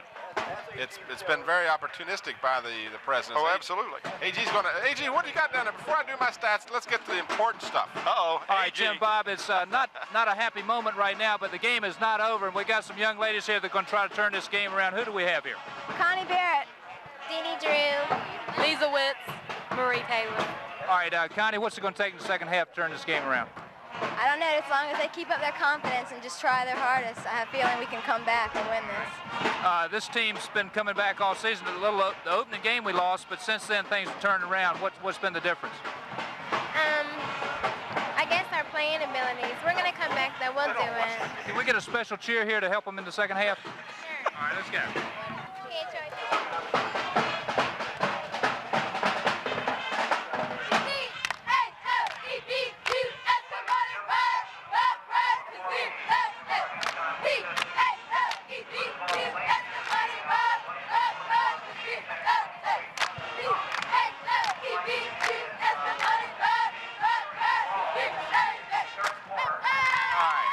Thank you. Tim? Thank you. Hey, that's that hard job, Yeah, Tim. we got the important stuff out of the way. Now we can go down the All right, stats. now go to the halftime statistics, if you would, Tim. All right, the President's 7 first downs, 58 yards on the ground, 150 yards passing. And of those 150 yards, 2 of the passes were to Edwards for a total of 112 yards. They were 7 of 10 passing, no interceptions. They did not fumble the ball. They were penalized 4 times for 50 yards, and if it hadn't been for that one penalty, it's a likelihood we would have seen a 28-0 score because they would have had a first and goal at the 1. And they had the ball 11 minutes and 38 seconds during the first half. For the Phantoms, they had just 1 first down.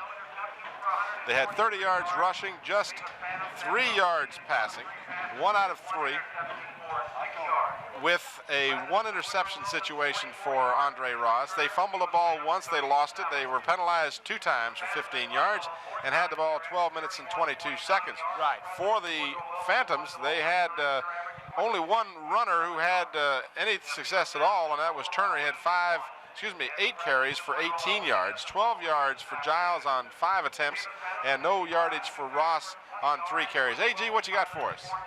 Tim, Bob, that controversial call, I had a chance to talk to the officials at halftime, and I haven't had a chance to see it on the replay like y'all did, but they were on top of the play, and they said even though it was bobbled and even though it went down his leg, it never hit the ground. It was trapped between his feet or ankles. So that's the position, that's the way the officials saw it. I'd like to take this opportunity to say these guys do a great job. They miss one every now and then, but they do a great job. Oh, absolutely, AG. And AG, if you got a second there, tell me about that hat you got on. Yeah, take a close look at that hat. That looks like an East Carolina hat. They're undefeated this year. Oh, good plug for them. Alma mater, yours and mine. That school plays football. Yeah. Uh-oh, AG. You know what we can do to Tim now, right? You've already done it. I owe you that one after last week. Rounding out the individual statistics, there you see the scoreboard, 21-0, Wilson on top. The final statistics I wanted to pass by you was that Hayes had 53 yards on 9 attempts for Wilson, 3 yards for Noren, and the Sparrow had 3 running attempts for a total of 2 yards.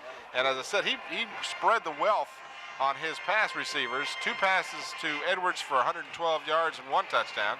Morris had 2 catches for 11 yards, 1 catch to King for 3, and 24 yards on 2 grabs by Hayes coming out of the backfield for the Presidents.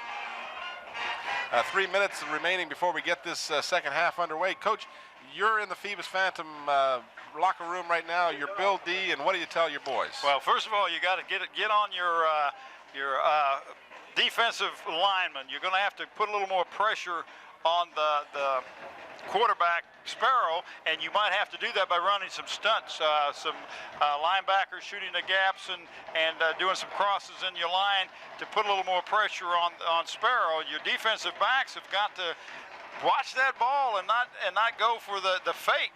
I tell you, the Sparrows does a beautiful job of faking the ball, and when he did that a couple times, his receiver was wide open. If you're on the other side, if you're in the President's locker room, you're right happy right now because you've got things going your way, and it's going to be tough to make up 21 points. It can be done. This Phoebus team can do it, but they're going to have to shut down the Wilson offense, and it's been very explosive so far. You know, we were talking about the comparison, if we could, between Eric Hunter and this Aaron Sparrow.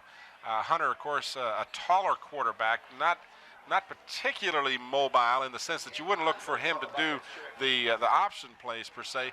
But Hunter, with that great accuracy and that very strong arm, the similarities that I see between them is that Hunter could throw the ball 60, 70 yards in the air, and so far we've seen Sparrow basically do the same type of thing. Right. I'm going to turn around, Tim. You want to talk a little bit about our logo and our shirts? Well, can I read this? You read that copy that you wrote. These shirts were donated by Turner's Sports Place in Willow Oak Shopping Center. Turner specializes in team sports as well as custom screen printed items. Turner's now stocks various professional. Well, that's the best side I've seen of you. Yeah, I knew you would say something like that. The sports clothing such as Redskins and Orioles items. Turner's Sports Place also has the state-of-the-art screen. Oh, there's Turner's. Oh, there it is. See, there's the plug for the company, right? And I understand they're going to be working on my 48 Chubby. Omar was out of town this week, but I'll have it for the game Friday night. Well, we're doing everything for the 29th. I mean, we're opening up Hampton, right? We got the big shirt for you, and a big shirt for Scotty, and a little tiny shirt for Bev. Well, don't forget, now Turner's Sports Place is your one-stop sports shop, and Bob wrote this, and it was a great job, Bob. You have a great future in writing that copy. Oh, no, I just copied what Dave Chubb had written down. But you need to see Dave Chubb or Bruce over at Turner's. All right, and we thank them again for the shirts that that I'm going to be wearing next week, and Bob is wearing this week. I got mine the first game, but I took it home and washed it, and now my son can wear it. No, not that. Your son's not that big, too. Hey, Bob. Yeah, go ahead, AJ. Tell him not to blame it on the washing machine. See, AJ listens to this stuff. You know that, don't you?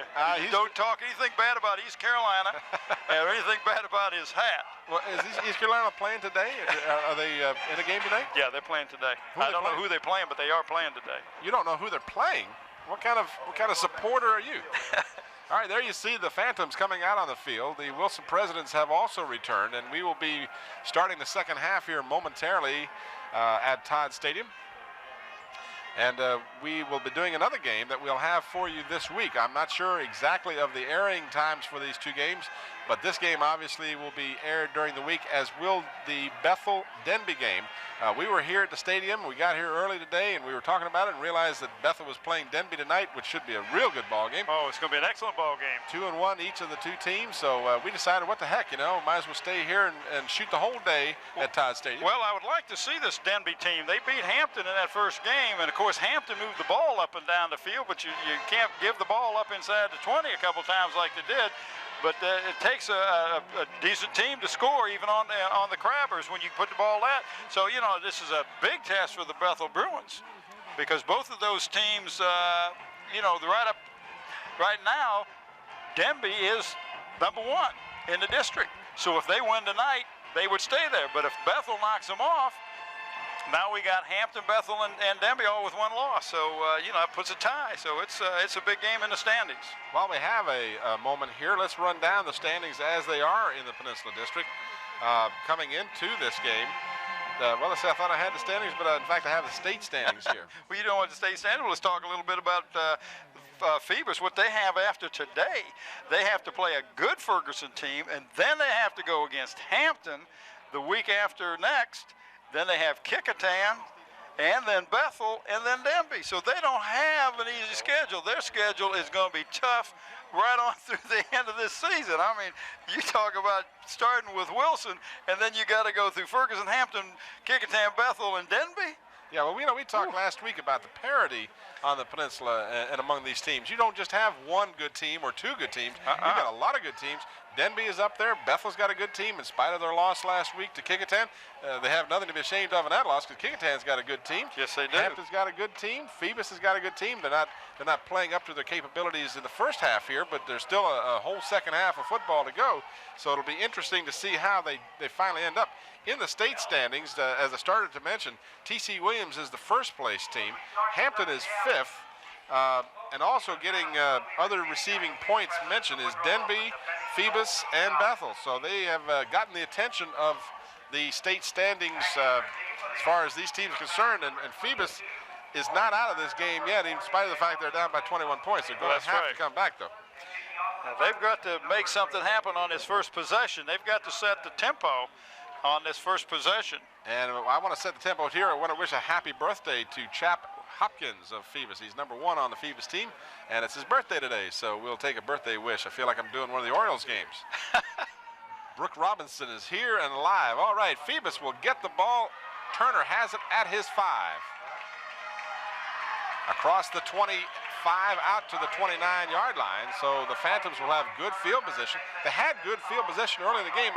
They had great field position. If you joined us late, they got a break on a return by DJ Ross. They brought the ball back to the 30-yard line of Wilson, had a first down there, and on a third down play, had the ball pop loose and have it recovered.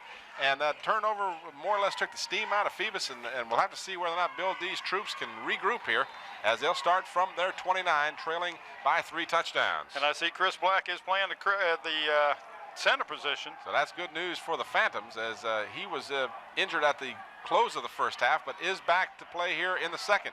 And Andre Ross will be sacked back at the 23-yard line. So, well, he was going to throw a screen pass over there, but the defender was right in his way, so he had to bring it down and try to make some gain out of that and end up losing a few yards. Again, the Wilson defense has been superb. They shut out Phoebus here, and they have yet to be scored on this year. I'm telling you, this team is impressive. And in spite of the outcome of this game, Wilson is going to be a contender at the end of the season. Well, they will be in the Division 5, as Danny Mitchell was talking about. Hampton is a Division 6. This is Division 5, so they will not meet each other, but that would be an interesting ball game. Because Hampton is really noted for their defensive prowess, and this is a good offensive team out there that Wilson's puts on the floor, on the field. 7-yard loss on the previous play. This time Turner gets the call and gets back 5 of those 7 as he gets it out to the 33, almost to the 30, well, almost to the 33-yard line, that is. And it'll bring up a third down and about 12 for the Phantoms, trailing by 3 touchdowns. Turner in the standings averages 91 yards per game coming into this game. And Turner gets the fake.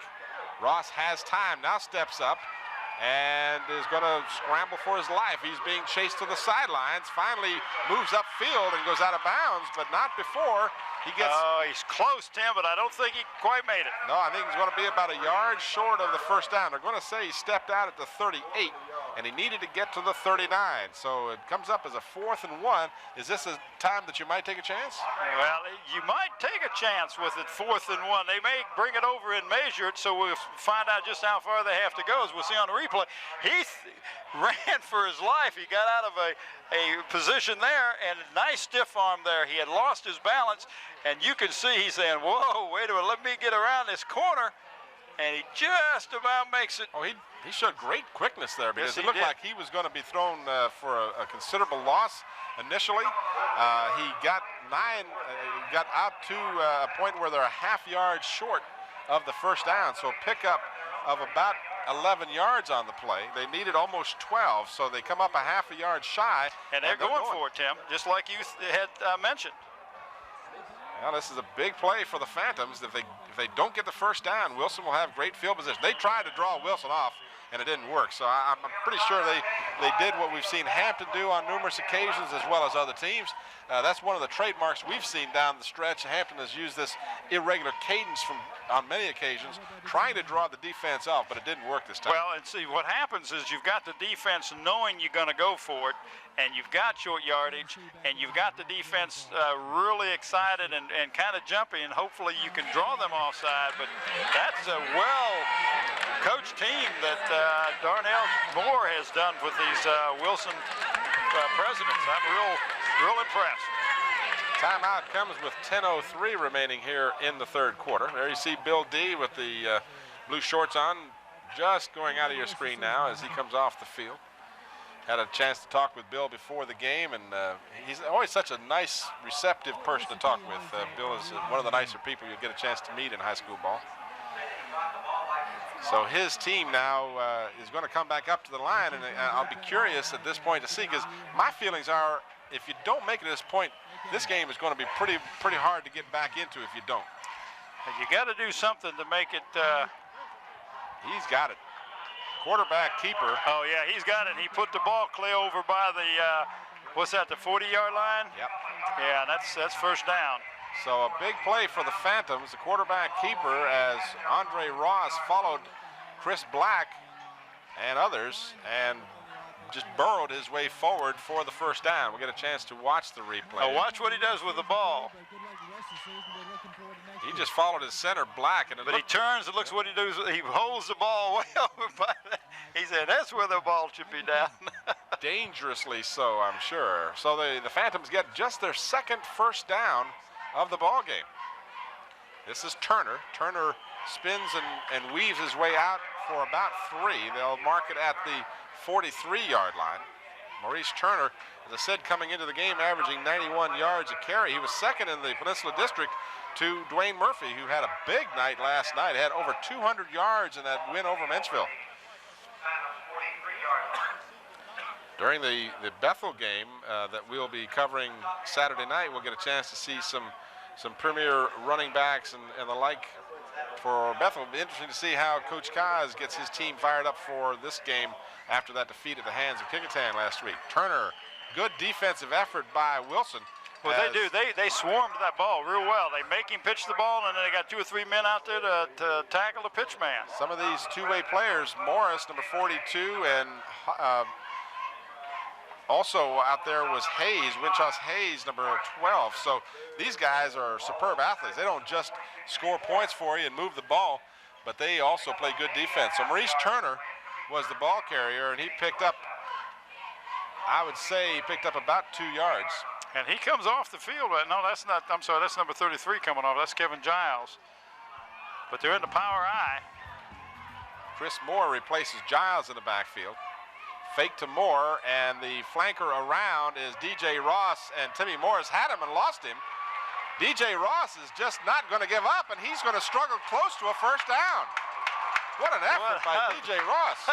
I don't know how many tackles he broke, but there was about 4 or 5 people that had him. Timmy Morris had him, and I was ready to say he's down, and Morris, who has shown to be a very competent tackler, couldn't bring him down, and DJ Ross said, in your face. Watch this. Right here. There's Morris. There's 1 hit. Got him. There's 2 hits. Breaks away. There's number 3. And he's still number 4. And finally, number 5 runs him out of bounds. He just wasn't going to give up, and he got the first down. What a play by DJ Ross. Couple of yards on this play.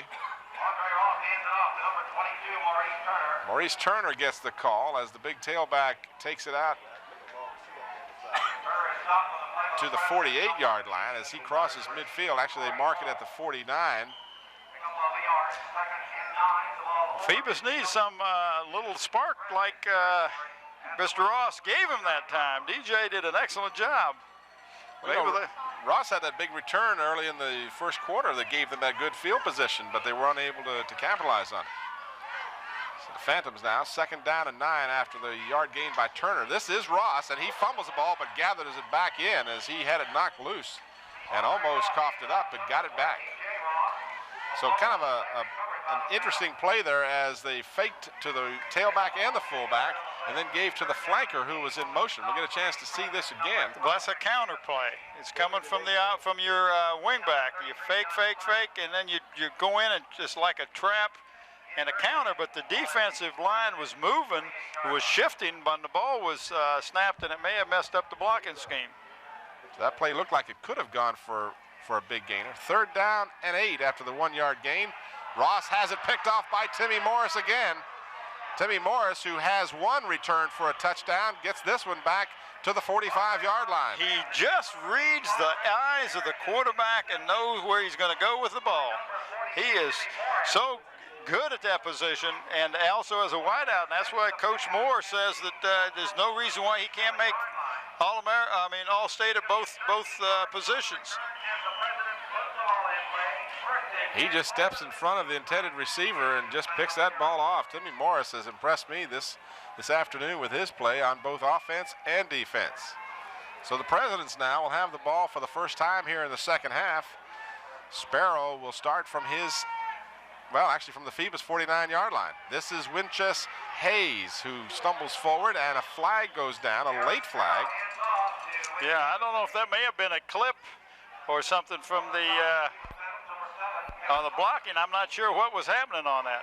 Hayes got 8 yards on the carry, and well, we'll wait and see what referee Fichter has to say. Going to call a clip against the Presidents, so that will wipe out that big 8-yard gain. Well, it'll go from the point of the foul, Tim. So it'll be marked off from the point they are right now. So instead of having a 2nd and 2, they'll end up with about a 1st and what, 5 or 15 or something. There you saw that you could not pick up the clip on the replay there, but you did see Hayes do a good job of running the football. Let's listen as referee Fichter tells us what happened. We have clipping on the offense. So the play actually will set up a 1st down, and as you said, it'll be a 1st down and 18. So with 6:09 remaining here in the 3rd quarter, Sparrow brings him out.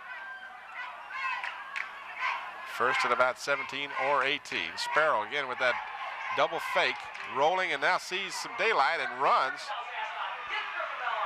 And he just fakes out a couple of the Phoebus defenders. Finally is taken down after a big gain. Kevin Rogers, number 21, made the stop. Well, after he avoided the defensive pressure in the backfield, he just went to the right, and it was wide open, and he had no reason at all to put that ball in the air. He just ran it.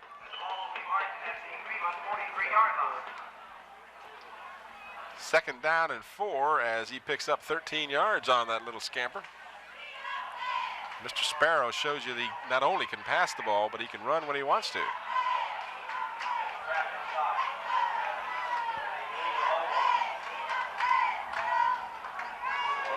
Sparrow again, straight back over the middle, has the pass to Winchester Hayes. Hayes has the 1st down and plenty more as he's down inside the 25 and is driven down at about the 23-yard line by several Phoebus Phantoms, not the least of which was Reggie Paris, number 85. But this is what I was talking to you about, trying to do something different with your defense. You'll notice that there was a linebacker shooting the gap, and he was picked up, and it opened up where the linebacker was. So, I mean, they called the perfect play for the defense call that time. I'm impressed with this team. They're as good a team as we've seen in a while, and we've seen some great teams play. It'd be an interesting matchup to see them play against Hampton or someone like that. Hayes now from the running back position picks up a yard or 2. In on the stop for the Phantoms was Chris Black. So Chris was injured at the conclusion of the 1st half, and not only is he playing on offense, but also a 2-way player going on defense as well. He looked like he kind of jammed a thumb or a finger or something on his hand, and that's what the trainer was looking at. 2nd down and 8 after the 2-yard gain by Hayes. 4 minutes and 10 seconds left in the 3rd quarter. Sparrow again with apparently an audible. Now a flag goes down, and the flag goes down before the play is underway. The pass delay a game. He didn't get it off in time. Pass was thrown to Ron Boone, number 87, the wide out to the left side, but as you said, they apparently did not get the play off before the time elapsed. They're going to talk to Chris Black of Phoebus. Tim? Yes, AJ. Aaron is like a pro quarterback. He's changing the calls at the line of scrimmage, and he got caught on that one, but he's impressive. A delay of game on the offense. There you heard the call from referee Fichter, the delay of game against the Wilson Presidents. Backs them up 5. Brings up a 2nd down and 13 now.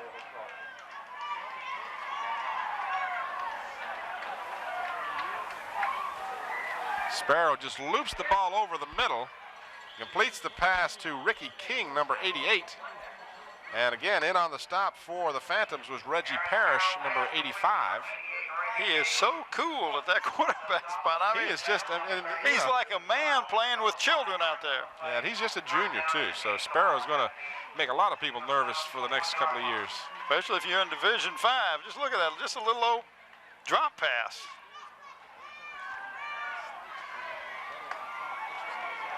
3:30 left in the third quarter.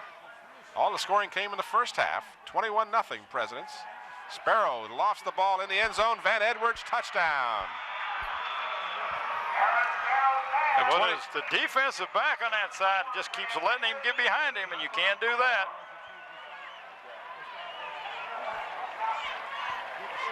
So with 3:20 left in the third quarter, Wilson adds to their total as Edwards gets his second touchdown catch. Watch the replay of this. It's another nice fake in the backfield, and he just fakes the ball right there, turns, little pump fake, and then just a nice little toss. Leads him just enough. It's the way they diagram it on the chalkboard. So Price is perfect on his extra point conversions. And now the Phantoms find themselves 4 touchdowns behind 28-0. And Sparrow continues to do nothing short of impress the heck out of me. He's impressing everybody in the stands. He just has so much time to set back there and look and find his open receiver. And this is one thing the coach was talking about earlier, that he can see the whole field. He's not like a lot of young quarterbacks who, when they first start quarterbacking, they get what is called tunnel vision because they've got a primary receiver and they don't look for anybody else. He sees the whole field and finds the open receiver. So the 21-yard pass completion to Edwards, that's his second. Edwards had a 59-yarder earlier in the ball game, and now Edwards has gone in the vicinity of 150 yards in pass receptions for the afternoon. Kickoff is going to be fielded at the 7-yard line. This is Thomas Bailey, number 6, returning the ball for the Phantoms. Bailey brings it out from the 7-yard line to the 29-yard line, so he gets a 22-yard return on the kickoff. And now with 4 touchdowns, the deficit, what do you do, Coach? You're going to have to air the ball out. Oh, you got to put the ball in there. Now, you can't drive it down the field because if you did drive it down the field and kept it on the ground for the most part, you would take the rest of this quarter and part of the fourth quarter, and you've got 4 touchdowns to make up. You've got to do something, make something happen here. And one thing I would do if I passed the ball, I wouldn't pass it anywhere where number 42, the free safety, is around. You know, that's the real bite here is the fact that when Ross has tried to pass, Morris has just been there to pick him off every time. Well, he's a free safety, which means he kind of roams wherever he wants to in that back and secondary, and he does a good job of watching the quarterback's eyes. The quarterback a lot of times will tell you who he's going to throw the ball to by who he's looking at, and that's what he's doing. Inside of 3 minutes to go here in the third quarter. Pitch comes to Maurice Turner, and Turner gets about 2. Over there to make the stop, among others, was Troy Nolan, number 34 for the Presidents. Remember back in the old days when Wilson was one of the few teams that was in the old Tidewater district when they had Princess Anne and Wilson and Newport News and Hampton and Warwick and those guys. Wilson always had a good team then too. The Presidents have always been good. Pitch back, Turner, nothing. They do such a good job of you got a late flag down too. Flag down away from the play. And it looks like it's being called on against the Presidents. The young man is very upset. But that'll be a big call because it'll take him from looks like a 3rd down and long situation to could be a 1st down. The infraction apparently unsportsmanlike conduct. It'll be against Corey Hall, number 82. Well, yeah. He tangled up with number 89, Rodney Reese of Phoebus, and something transpired. I didn't really see it. All I saw was the flag because it was kind of away from the play. So the Phantoms will get a break here as they were going to be looking at a 3rd and long, and now they'll end up with a 1st down. We'll listen to referee Fichter. He'll tell us about it. Unsportsmanlike conduct on the defense. Now that's a non-contact foul. Yes, and on this point it was also a dead ball foul. It was a first down.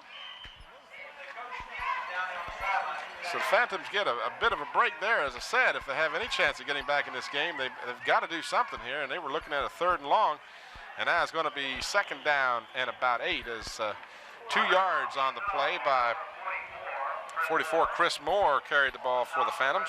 Well, I tell you, the defensive front line for Wilson is controlling that line of scrimmage. They're not breaking anything. I don't know what the longest run has been, but I think it's probably been when Andre Ross went around and avoided a couple tackles, picked up about 8 or 10 yards. That one, and that was the longest run. So they're not, you know, what was that, about 8 or 9 yards? Yep. Looks like we're back on the air now. Yeah, we are. We right now we have an injured player on the field. It's number 55, I believe, who it is for the Phantoms, and that's Mike Bolin. And I'm not sure what it is. They put a brace on his neck. Tim, it happened over on the far side. He tried to get up by himself and was having trouble, and his teammates helped him up over to this side. And once the coaches saw it, they made him lay down right there. And then we've been in the process of getting the stretcher and everything. So if you want to do a little recap, we missed just 2 or 3 plays is all we've missed so far. Well, they're still attending to him, and our hopes and wishes at this point is that Mike Bolin will be okay. They are being, as they should be, extremely cautious to, anytime you have a neck injury or a back injury, they want to make sure that they move him as little as possible. There you see they've taken his shoulder pads off. And well, they cut his jersey off. Yeah, and they've taken his shoulder pads off too. So they're attending to him, and hopefully it'll be, something that will hopefully be a minor injury, but at this point they're treating you can see a shot of him. Yeah. We hope it's nothing serious.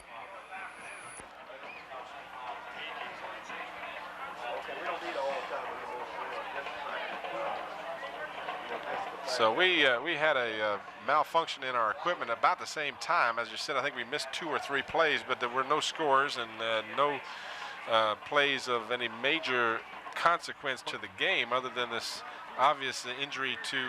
Well, there was a little skirmish, and there was a couple of unsportsmanlike or personal fouls called, or personal foul type things called against the both teams. And so when we come back, Wilson will have the ball, but it'll be a 1st and 25. It'll be at the same kind of situation that happened earlier in the game when they called 2 unsportsmanlike calls against the 2 teams, where you mark off one and then you mark off the other one, and it seems one of the teams gets penalized for that. But that's the way the rule reads, and that's the way you have to do it. It doesn't necessarily mean that I like it, which I'm not real crazy about it. Well, just to recap for you, if you joined us late, we're coming to you. This game was played Saturday afternoon at Todd Stadium in Newport News. The Phoebus Phantoms and the Wilson Presidents. The Presidents have a 4-touchdown lead as they have been led by Aaron Sparrow, and Sparrow has just been phenomenal. He has completed all 3 of his attempts in the second half. He's 10 out of 13 for the ball game for 196 yards, and he has just been, as I said, he's been just beyond description at times. He does a great job of eluding the defenders. He can roam the ball if he needs to. He has hit his receivers coming out of the backfield. Hayes has caught 3 catches for the afternoon, and now we're happy to see that Bolin is going to be taken off the field, and hopefully certainly our best wishes are for him. This is the play in which he was injured. I'm not sure we'll be able to make out what happened exactly. It'll be on the far side of the field, and I'm not sure. That looks like, that's 60-somebody's. But it's running on the other side of the field, and you may see him. There he is, number 55, just coming into your screen, and he goes in for the tackle, and he goes down, and looks like he hit on the side of his shoulder and his helmet at the same time, and he's just laying there, kind of stunned. So he was in on the tackles, what happened, and it looked like that he jammed the shoulder and maybe injured the neck when he went down, and nobody hit him. It was a clean shot from both the tackler and the tacklee. Well, Mike Boland is the injured player, and he is being taken off. There you see him, and he's holding up his hand. Well, I tell you, Tim, I'm real impressed with the sportsmanship that is being shown here at the game. He's holding up 4 fingers. I'm not exactly sure what that signal is, but the fans seem to know, and we're back to the live action here, or at least we will try to be. There we go. And we got another flag down on the field right there, right in front of us.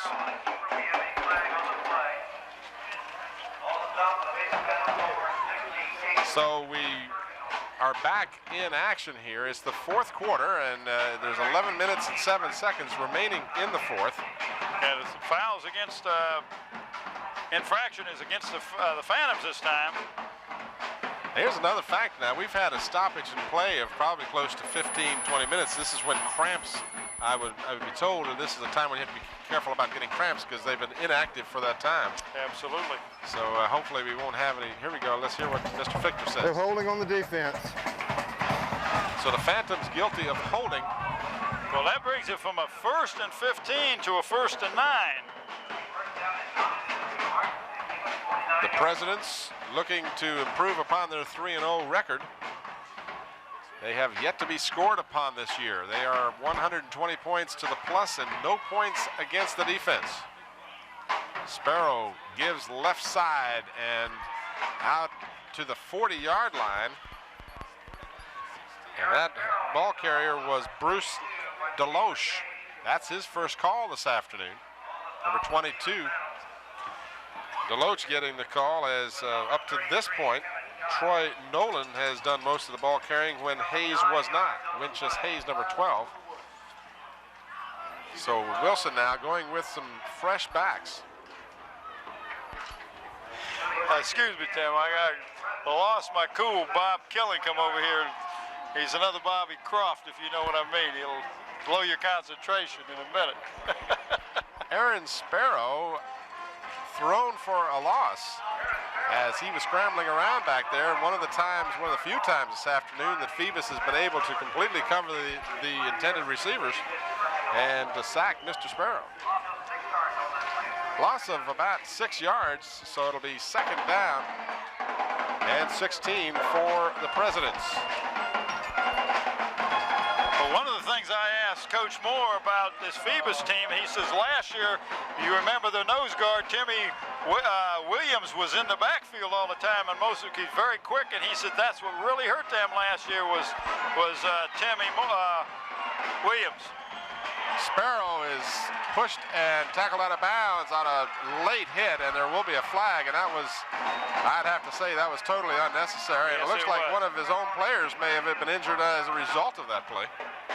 There you see the number 71 for the Phantoms is getting to his feet, but Sparrow was well out of bounds, and that was just pure and simple frustration. Yeah, and you'll see that he was out of bounds. That was uncalled for. It really was, and here we'll watch the replay.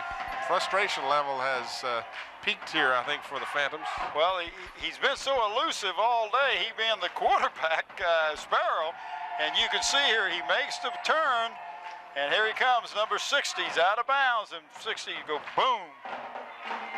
Well out of bounds when the play occurred, and then he almost ended up hurting his own teammate. There you see number 71 hitting. No, that was 77. You're talking about the Phoebus player? Yeah, Eric. Yeah, it was big number 77, Eric Clark, 260 pounds. And it's very, I'm sure he got pretty close to being ejected from the ball game. We have a dead ball, personal foul on the defense. So the penalty is tacked on, and with the loss that had happened earlier, now it's 3rd down and about 4 for the Presidents. 9:35 remaining here in the 4th quarter. Sparrow calling a change, and now his left end jumps offside, so that'll cost him 5, as one of the few times today Hugh Hunter's done anything less than perfect. Well, it's like you said, we had about a 15-20 minute delay while we were waiting for the ambulance to come so they could take the injured player off the field, and you get kind of you cool down, and things aren't clicking as well. You get out of your smoothness that you've been in all the whole game. And the Presidents have been smooth. They have made very few mistakes in this ball game. This is one of them. We have encroachment on the offense. So there you heard the call, encroachment. Number 80, Hugh Hunter, left before the snap of the ball. Sparrow was audibling at the line of scrimmage at the time. And you don't see that a lot in high school, but he's done it several times today. That's what I say. He's like a college player playing with these high school guys. That confidence in the just being able to direct that team and just know what's going on out there. That's things that you don't coach. Young man has got those already. We got it. Now the official again is asking the band to quiet down and stop blowing the whistle. And we're going to get hopefully some help from the band here. Their referee Fichter says. I don't know who's blowing the whistle, but you don't want that whistle be blowing.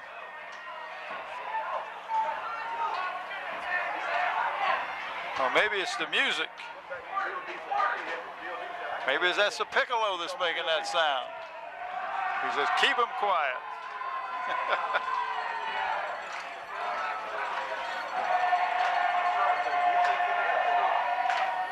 9:35 remaining, so this game that had been moving along quite well has really taken a slow down pace here for the last half hour.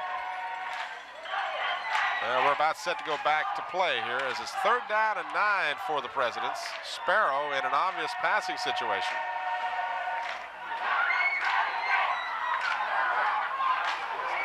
Straight back, rolls to his left, has plenty of time.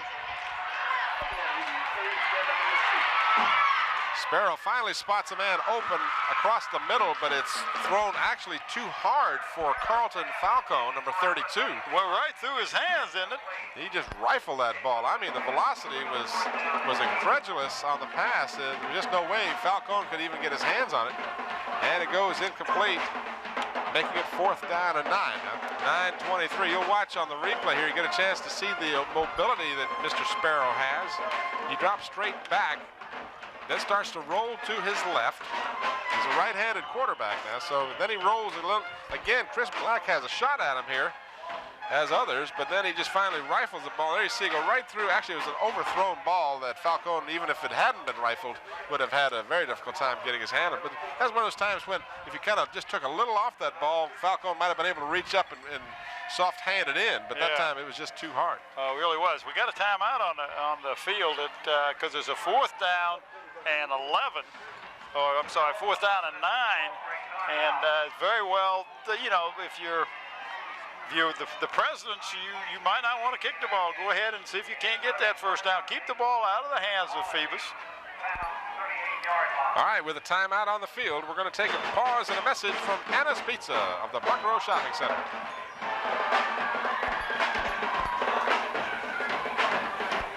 Anna's Pizza, located at 1976 East Pembroke Avenue in Hampton, has a tantalizing menu featuring some of the best Italian food in the city. They're known primarily for their pizza, which is made from scratch each day with all your favorite toppings. They have a professional and courteous staff, willing and ready to serve you day or night. They even have a free delivery service for those who call in. Anna's is also recognized for its daily specials, including fresh lasagna and their hot and tasty spaghetti served with meatballs. And if you're a really big eater, you'll love their submarine sandwiches, which are considered by many to be the best around.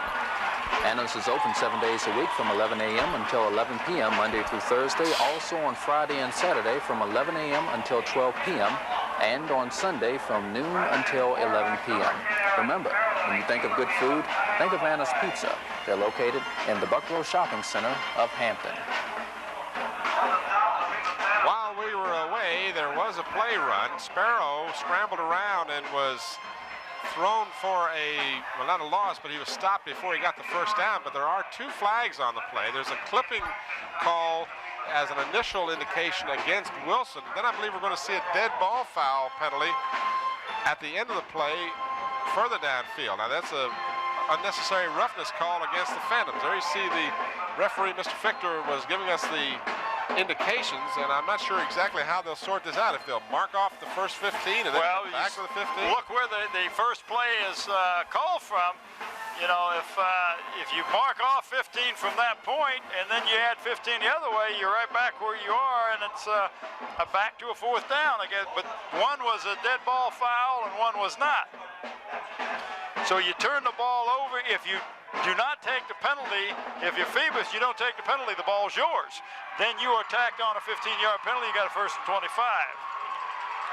Well, we'll let those on the field figure this one out for us. Chris Black is conferring with the referee. Clipping is declined. So I think what you said is probably what's going to happen. They'll decline the clipping call, and then they'll apparently tack on the penalty against Phoebus because they'll get the ball on downs. Our statistician, Jerry Z, is going to try and figure this one out. I see how he works this one out for Well, us. he's even thinner on his head now than when he started. He's starting to pull. Does he go to your barber? No, he doesn't go to your barber. I tell you, this game, we have seen everything in this game. Seen the penalty for the equipment not being used, and all kinds of personal fouls and clippings. And well, as we mentioned, the frustration level has started to get higher and higher here on the part of the Phantoms. They're a proud team. They don't want to lose. They're on the wrong end of a 28-0 score, and at times their frustration has shown through. Now they're going to tack on the penalty. They moved the yard markers, making it first down, and now they're going to make it a first down, but it'll be first down and 25 because they'll assess the penalty on the dead ball foul. Need a cheap Philadelphia lawyer and a CPA to figure this one out. Well, I don't know about the CPA, but you might need a lawyer. They had a dead ball personal foul on the blue team. So referee Fichter gives us the explanation, and that's what they've done. They did exactly as you said. They declined the penalty to make it fourth down and actually have the downs run out for the Presidents so Phoebus could get the ball. Trailing 28-0, 9 minutes and 11 seconds remaining here in the fourth quarter. And Andre Ross continues at quarterback for the Phantoms. He gives to Turner. And Turner gets back close to the line of scrimmage. He may have, in fact, lost a half a yard. It'll depend on where they mark the ball, but it's just not what they need to do right now. They've got to do something more than pick up a yard or two, trailing by 4 touchdowns. Well, that's true, but you don't force the ball in. He was trying a draw play that time, which is not a bad call, but you and I have seen Mr. Ross pass the ball twice and Mr. Moore's intercepted twice. You've got to be aware of where number 42 is in that secondary. Free safety, he just kind of goes wherever he wants to, and he watches the quarterback's eyes. Ross unloads, and it's well short of the intended receiver on the far sideline. That was Thomas Bailey, number 6, going down. He was well covered. Well, there was a lot of pressure on Andre Ross that time also. While we're looking at a third down and 25 here, Bob, we need to discuss who our considerations will be for the player of the game for the Phantoms. And with a game that's been this tough for them, it's not easy to pick out an outstanding player. Not that they haven't played hard, but well, no they all really have played hard. I was impressed with Chris Black. He's playing both ways, playing that center position. He was hurt, and he's still playing the center position. He's playing on defense. That's the young man I'd have to throw my vote to. Ross rolling, and he's going to be sacked. The ball comes loose. That ball is live, and we're looking at a touchdown if they allow him to advance the ball. That'll be a fumble recovery.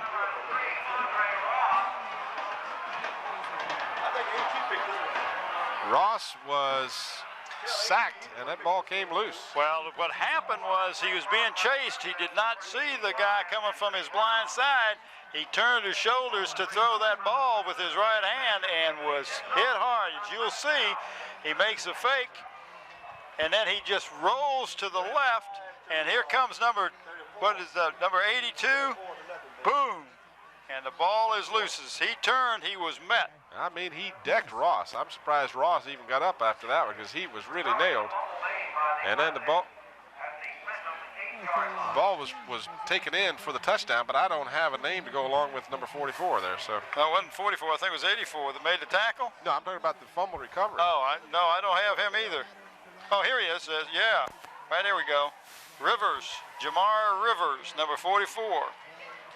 So we're going to call it about an 8-yard fumble recovery. It's Chris Black being attended to on the sideline again. He was injured at the conclusion of the first half. So the fumble recovery gives the touchdown to the Wilson Presidents. Low snap. The kick by Price is long enough, and it's good. So he has been perfect, 5 for 5 today.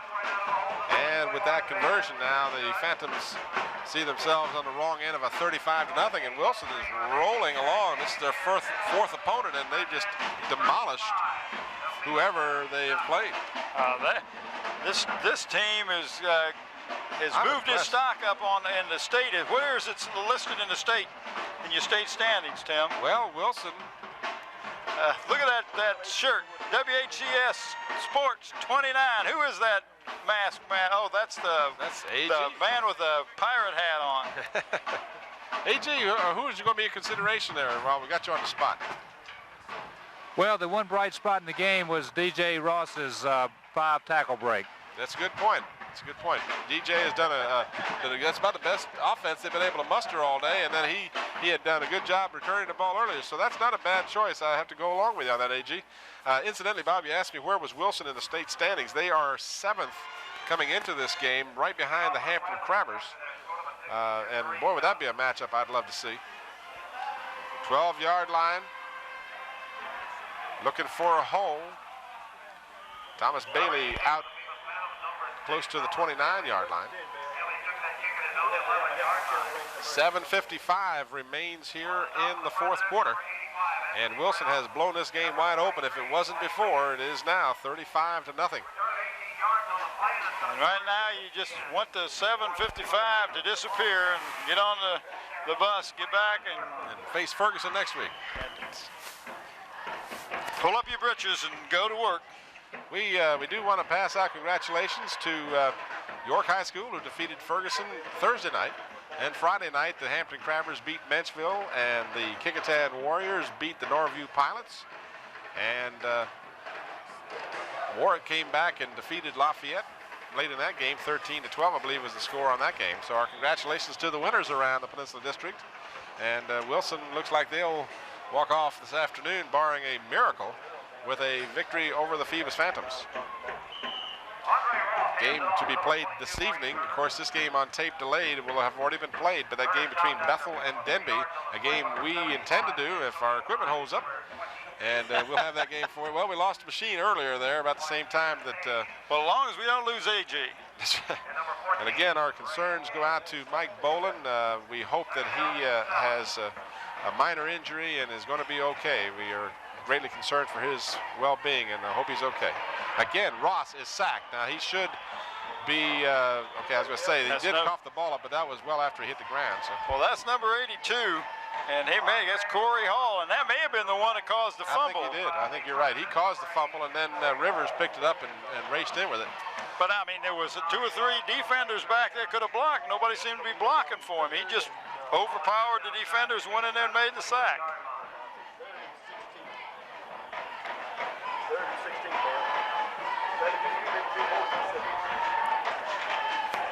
6 minutes and a few seconds remaining here in the ball game. Phoebus looking to gain some respectability out of this game. They've been shut out 35-0. Pass thrown in the flat. That was a screen pass, but it's not going to be enough for the first down, and they just got the pass off. Okay, with 5:50 to remain here in the fourth quarter, let's take a brief timeout and a message from Hampton Chevrolet.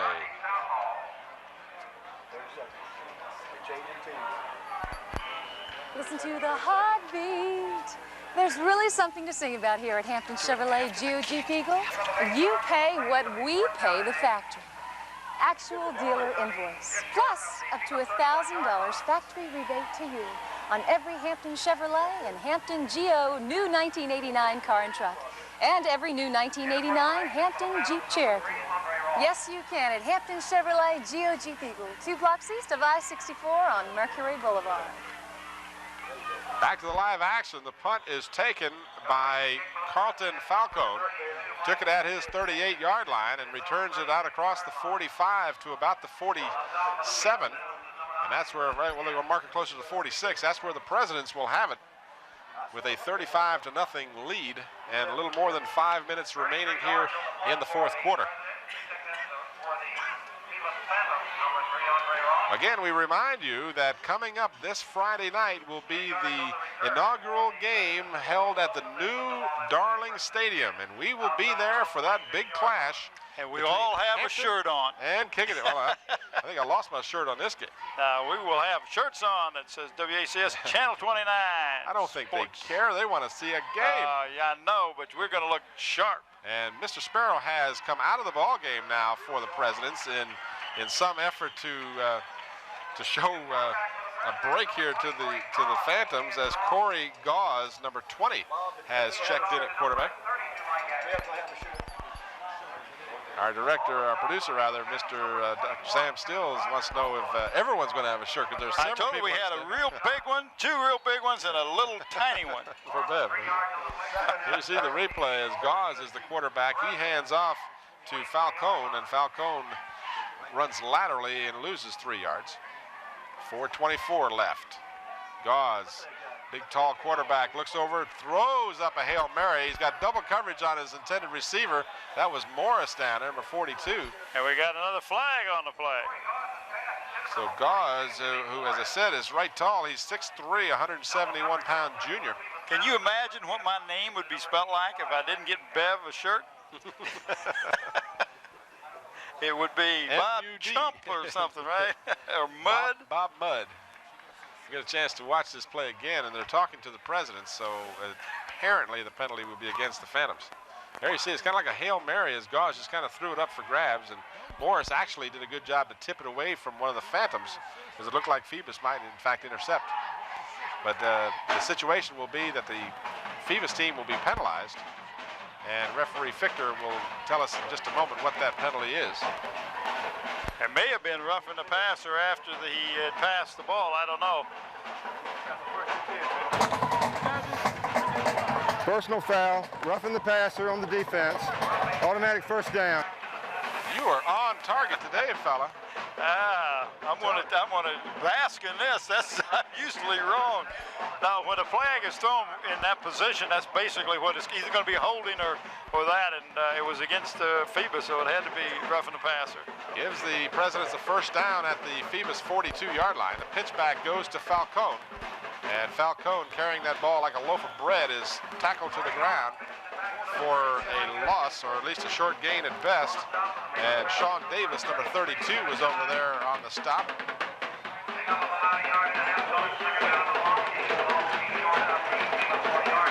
And Earl Sanford, number 35, also there.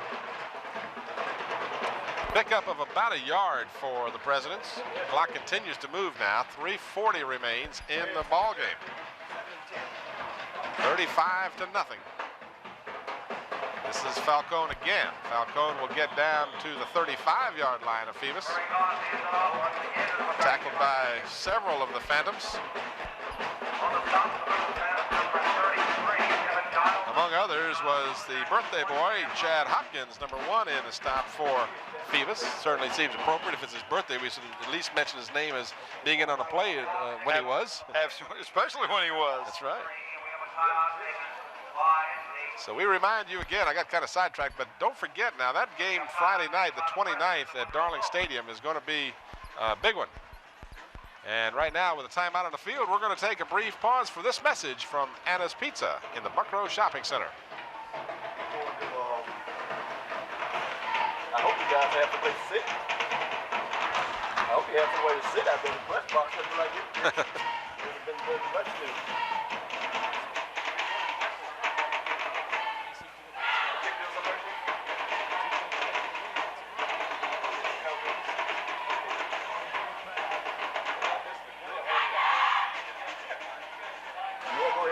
All right, we're going to, actually we were going to run a commercial, but we've had well, we're going to show it anyway. 76 East Pembroke Avenue in Hampton has a tantalizing menu featuring some of the best Italian food in the city. They're known primarily for their pizza, which is made from scratch each day with all your favorite toppings. They have a professional and courteous staff, willing and ready to serve you day or night. They even have a free delivery service for those who call in. Anna's is also recognized for its daily specials, including fresh lasagna and their hot and tasty spaghetti served with meatballs. And if you're a really big eater, you'll love their submarine sandwiches, which are considered by many to be the best around. Anna's is open 7 days a week from 11 a.m. until 11 p.m. Monday through Thursday, also on Friday and Saturday from 11 a.m. until 12 p.m. and on Sunday from noon until 11 p.m. Remember, when you think of good food, think of Anna's Pizza. They're located in the Buckrow Shopping Center of Hampton. 3:22 remains here in the ball game. Gauze looking at a 3rd down and 4. And he's getting pressure. He doesn't see the man coming, and just as he passed the ball, he was unloaded upon. And that was Kevin Rogers, number 21, who came over and said, "Hello, Mr. Gauze, take that." Welcome to AAA. That's right. Well, that's the only time that they've been able to, well, one of the very few times been able to put pressure and really hit the quarterback before he could throw the ball. Well, let's give credit to that offensive line for Wilson. They have held a good defensive Phoebus team from getting to the quarterback. The predominant part of the afternoon, they just have not. They certainly didn't get to Sparrow.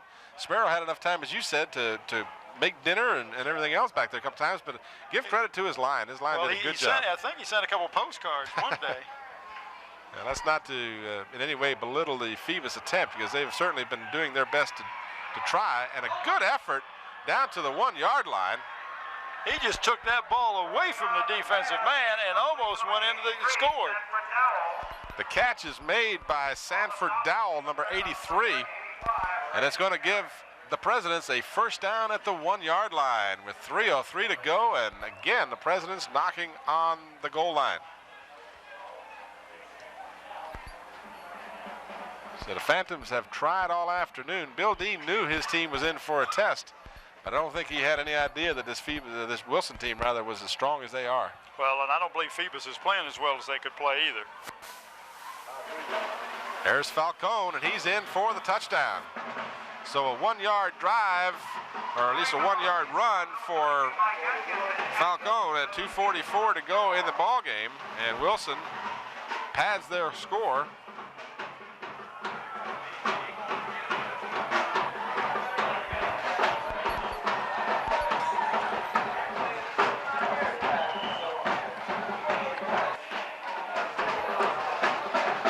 So with 2:44 to go, it's now 41-0, and a 2-point conversion attempt is not going to be good. I have to question that 2-point conversion with a 41-point lead. What in the world would you go for a 2-point? Well, look like a busted play. It may have been a busted play. I don't know if it was called or not, but there's the score. I got to wonder about that. I just can't believe they try and run the score up at this point with going for a 2-point conversion with leading 41-0.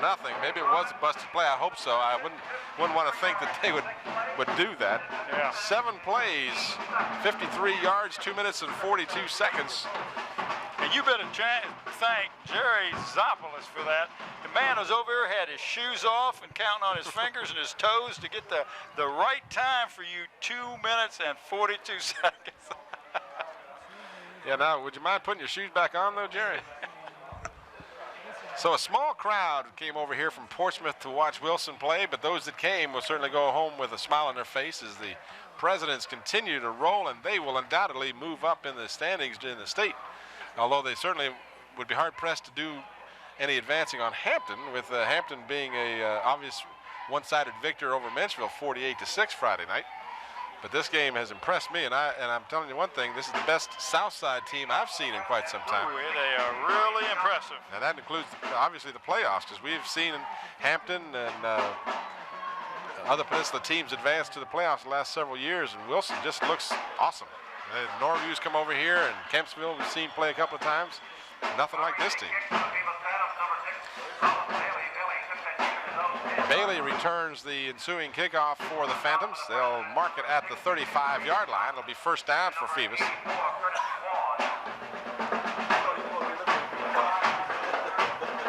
There you see our camera position here on the home side of Todd Stadium. Yeah, so we need to get a chance. We need to talk about our staff. And we want to thank, while you're looking for those names and I got them. Places here, let me take a minute to thank the staff here at Todd Stadium for their always cordial acceptance of us and all of their help in setting up. Wayne Begore does a great job keeping track of everything around here and helping us out every chance he can get. Ross again unloads, and this one is thrown long and incomplete. It was intended for number 4 for the Phoebus. Anyway, DJ Ross. DJ. That's the player of the game, I guess. Well, okay. that's AG's guess. Yeah, I kind of go along with that because there really hasn't been much else that you can stand up and shout about. Well, Chris Black has done a good job, and, yes, he and has. again, let me emphasize. Let me do my disclaimer here before you get into the. I just want to say that when we pick a player of the game, we're not trying to slight anybody. No way. Despite of winning or losing, everybody on the Phoebus team that's been on the field today has been trying their best, and we certainly don't want to make it sound like they haven't. Handoff in the backfield. It's just been too much Wilson, too little Phoebus today. It has that. But anyway, talk about this crew. Wanted to talk about our crew a little bit here, and a young man that's in the truck. It makes it lean a little to one side is Scotty Bowers. And of course we got Sam Still, Dr. Sam up here with us, keeping us straight. And young Sam Still's on the sideline with the camera, and we appreciate him. And Ryan Lewis is pulling the cord for him. And then we got Angela Brown and Earl Johnson on the cameras, and Beverly Penn, oh sweet Beverly, is in the truck putting all our graphics up. And of course we don't want to not talk about our man with the statistics, the golden fingers of Jerry Zopoulos. And toes. Ross does a great job of maintaining his ability to elude the tackler, but then throws it right into the hands of the defender on the play, Ray Hicks, number 14, who's a backup quarterback, and he also plays defense. And there's another flag on the play. So if the Phantoms get any kind of break at all here, it'll be against Wilson, but let's see. We don't know at this point. That was quite an interception because he had to jump up and kind of caught it with one hand. Got an illegal receiver downfield is what the call is, and of course if you're the president you say, we don't want that. We want the ball. Show you we had a, hey. We had an ineligible downfield on the offense. That's declined. It's 1st and 10 White. Oh, we got a shot in the truck. Now you've been talking about Bev and Scotty. In the truck. We need to open our lens a bit there, but there they are. That's the crew that we all know and love in the hidden aspects of this coverage. That's Scotty Bowers and Bev Penn. What a slow-mo Joe. Is he outside of their slow-mo? No, he's on there, he is. See, this game... We're going to show a replay of slow-mo Joe. When we're behind 41-0, we look for almost anything to talk about except the game.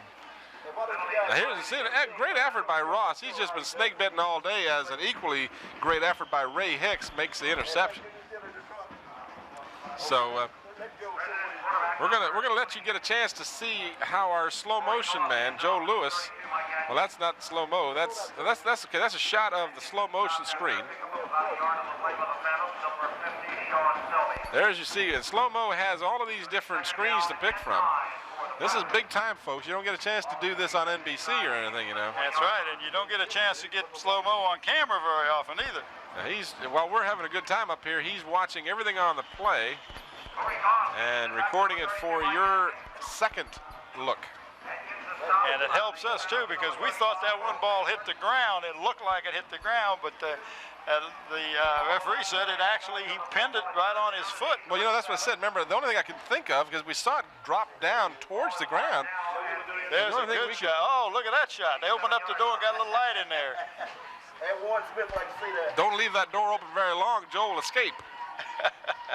And there he is running that replay of that interception. Back to the live action. Just 10 seconds remaining in this ball game, and I'm sure Bill Dee will be glad to get this one over with at this point. As now there's a flag on the play? No, first down. They stopped the clock on the first down. And as soon as they get the chains right, they'll start the clock, and that's it. And that'll do it. And that's what they have done. They've restarted the clock. And there's your ball game as the Wilson Presidents have come to Todd Stadium and just outplayed the Phoebus Phantoms. They were led by all-state candidate and everything, Aaron Sparrow, and I'm just terribly impressed with him and his whole team. Well, I am too. There was no doubt in my mind that they have a good team, and we had talked about him earlier. We've heard he was good. This is the first time that we've got to see him, and I mean, the young man stops back for a pass, and he just kind of stands there and looks over the situation, sees the whole field, and then rears back and throws a 30, 40, 50-yarder right on the money. Very impressive. Please stay tuned as AG will try and grab a hold of a couple of the players from the different teams and get a chance to talk with them, and we'll have some post-game interviews for you, so stay tuned. And again, final score here at Todd Stadium is Woodrow Wilson High School of Portsmouth, 41, and Phoebus Phantoms, no score, as Wilson now has shellacked all 4 of the teams they've played. They've scored 161 points in 4 games while allowing no points. Damn it. So, Bob, unfortunately for the Phantoms, they ran into a real buzzsaw in this Aaron Sparrow this afternoon. Jerry Z is frantically trying to... Tim? Yes, AG. We got Aaron Sparrow here. First of all, Aaron, great game, and 41 zip surprised a few people. What was going on out there well for you today? Well, I connected well with all my passes. Line gave me a fantastic time. I just loved it, man. Play action fakes look good. We drew the cornerbacks because they was reading pass, so we kind of faked. Sometimes they were reading run, so we faked them and we went long on them. Aaron, we've been watching football here several years here on Channel 29. You put on a great performance today, and want to congratulate you and wish you the best of luck the rest of the season. Okay, thank you. All right, Aaron Sparrow. Fine young man, Tim. And our congratulations to him as well, as Mike Keach, our friend from the Daily Press, also grabs a hold of Mr. Sparrow there. I want to thank Mike and Sonny Dirth for their continuing assistance on my part of getting statistics for our games. The Daily Press, of course, always been cooperative, and Mike Keach and Sonny are always helpful to me in any way they can be.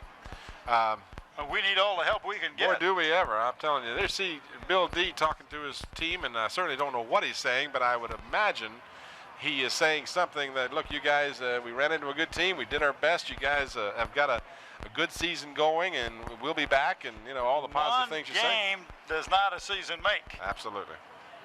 So Bill Dee, as I said before, one of the more likable people in the game of football, will certainly have positive things to say to his team. And it's hard, though. As a former coach, you know, you've been in the game before when you've come out on a wrong end of a big score. And it's hard to think of a lot of positive things that come out of there, but you have to be. Well, and that's what makes the good coaches, because they will find out the positives and they will emphasize those, and then they will say, okay, these are the things that we need to work on. We had some mental breakdowns here. We've done some, and they did. They had about 3 or 4 big plays, which this is what Darnell Moore, coach, told me. He says, we got to keep Phoebus from making the big plays, and it was a turnaround this year. Phoebus had the big plays made against them. They made a couple of mistakes the first half that resulted in 2 long touchdown passes and an interception that went in for a touchdown. So, you know, you got three mistakes and 21 points on the board. That's hard to overcome, and it's hard as a young man to shake that off and go back out and play. So, you know, this coaching staff's got they got a lot of work to do, especially with the schedule that they've got to play. They're jumping right into the teeth of this Peninsula District. And again, of course, this game, as you're watching it, is a game played Saturday afternoon. We do not know at this moment the condition of Mike Boland, the injured player from Phoebus, who was taken off the field on a stretcher and an ambulance. And we certainly hope and wish that he was not seriously hurt, and our best wishes go out to him, and certainly hope that he'll be back to play next week, if not next week, sometime in the near future. So our concerns go out to him, and we hope for the very best for Mike Boland, who was injured there in the 3rd quarter. We're still waiting for an opportunity for AG to have a post-game chat with some of the Phoebus players, as Bill Dee has taken a moment or two to discuss it with him. AG's got some people nearby. He's got DJ Ross, I believe, And AG, when you get a chance, we'll be ready for you whenever you're ready. Okay, Tim. Tim, we do have DJ Ross, and DJ has to be a disappointing loss for the Phantoms, but I just heard Bill Dee's talk. Looks like y'all looking towards Ferguson already. Yeah, we're looking forward to him, and that's all everybody can come back and do is work. We're going to put this game behind us, and hopefully we can make the playoffs. All right, DJ, it wasn't many bright spots out there today, but you had about 50 or 60 yards, a couple key runs there. Yeah, the punt, everybody blocked it well, and everybody did it right. But the one on the sideline, everybody kept bumping, and that was the only one tag I needed, the one block. And on the option, things just didn't go right. So I made a few cuts. Hopefully I found an open gap. All right, DJ, good game today, and good luck next week against Ferguson. All right, thank you. DJ Ross. All right, AG, thank you. Bill Dee is standing nearby there. I think he's got a word or two with Mike Keach. If you get a chance to talk to him, we'll be more than happy to listen to what he might have to say. While you're waiting for that, though, I'll run down some stats here. Tim? You got him, AG? Yeah, we do have Bill. Bill, has to be a disappointing loss for you. What went wrong today? Well, we didn't do any of the things we wanted to offensively to execute, and you can't give them the football and field position like that all day and give them too many snaps because the kid's a great quarterback. And, we just, right, it was a disappointing loss, and we just have to go back and try to become a better football team. We've been here before. We got beat bad in the first game, and I'm hoping we can, we keep improving. This is definitely a setback for us, but the kids are hard workers, and they're not going to quit. District race is still wide open. I heard you talking about Ferguson already. Well, this was a non-district game. They're a very good football team. Sparrow's one of the best quarterbacks we've seen lately. He can put it down there 70 yards. We're not making any excuses. They beat us. We just hope we can come back and play Ferguson and win on Friday. All right, good luck to you the rest of the season, Bill. Thanks for talking to us. Bill Dee. And our sentiments too, AG. We, if you will, pass the word on to Bill that we hope for continued success for his program. I see you got one more player you're going to try and get a chat with there. Yeah. That looks like Chris Black. Chris Black and Andre Ross. Chris, disappointing loss, but you played both ways, played an outstanding game. Well, thank you. And it's disappointment to come out here and lose to the big play, but we're just going to have to suck it up, come back out next week, and we got Ferguson. Line of scrimmage play, we were holding our own today. Well, it's more of a team effort. It's Team Me down here at Phoebus, and we just got to do what we have to do. Good luck to you the rest of the season, Chris. And Andre Ross, Tim Bob, Andre got sacked a few times. Andre, you had a good game, though. Yeah, it was okay. We all can't play, Right, you got blindsided there a couple times, but listen, I heard Coach Bill Dee already thinking about the district game next week. What are your thoughts about going into the practice this week? Well, we just got to put this behind us and, look forward to next week and come ready to practice. Okay, Andre, good luck to you. Andre Ross. All right, AG. Tim? Thank you, and appreciate all your efforts down there. Who's the other guy you got with him? Are you going to interview that guy in the green shorts? Who's that guy in the green shorts? Is he one of the coaches? That's Channel 29's producer. Oh, there Dr. you see. Sam Look at Stills. that's Dr. Sam. Yeah. Dr. Sam, he's a quarterback. Well, he looked like a quarterback. Channel 29 team quarterback. Exactly. He's the quarterback and the coach, too. Well, let's run down the statistics real quickly for you, and we'll get out of here as the Phoebus Phantoms end up with 4 first downs, 27 yards rushing, 12 yards passing, 2 out of 8 in the passing category. Unfortunately, Ross suffered 3 interceptions. They fumbled the ball, Phoebus did, 3 times, lost 2 of those. They were penalized 7 times for 90 yards, and they had the ball 27 minutes and 27 seconds. Actually, they had the ball 7 minutes longer than Wilson did, but Wilson went for the big play, and that's how they did most of their scoring. 4 first downs for the Presidents, 106 yards rushing, 230 yards passing. It's going to be 14 first downs. Yeah, it sounds a little better. 11 out of 16 for the combined efforts of Gauze and Sparrow. No interceptions, no fumbles. They just didn't make many mistakes, and they did get penalized 8 times for 90 yards, and they had the ball 20 minutes and 33 seconds. 2 touchdown passes from Sparrow to Van Edwards, and I guess those were the real backbreakers, and then that really interception pass. Especially that first one. They stopped them the first time they had the ball, made them punt, held them, and got the ball in excellent field position. Then they turned the ball over, and the next thing you know, they're going down the field on a long pass, and they score, and you just kind of see the air letting out of these kids, and you just kind of droop a little bit. But they'll be back. That's a tough team. Phoebus is a tough team. Phoebus will be back next week against Ferguson. And we're going to be back here this evening, a game that you'll be able to see in addition to this game this week. We'll have Bethel and Denby. So check the listings on Channel 29's board there, and I hope you'll join us for that game. For the entire crew, Jerry Z, our statistician, great job as usual. Why don't you get a shot at Jerry? Come here, Jerry. Come here, Jerry. Everybody needs to see this guy, the guy with the suspenders, and he can count on his fingers and toes better than anybody I've seen. All right, so the final score here from Todd Stadium again, the Wilson Presidents 41, the Phoebus Phantoms no score. For A.G. Womble, Jerry Zompoulos, and Bob Hintz, this is Tim Cole. Thanks for watching. Good afternoon, everybody.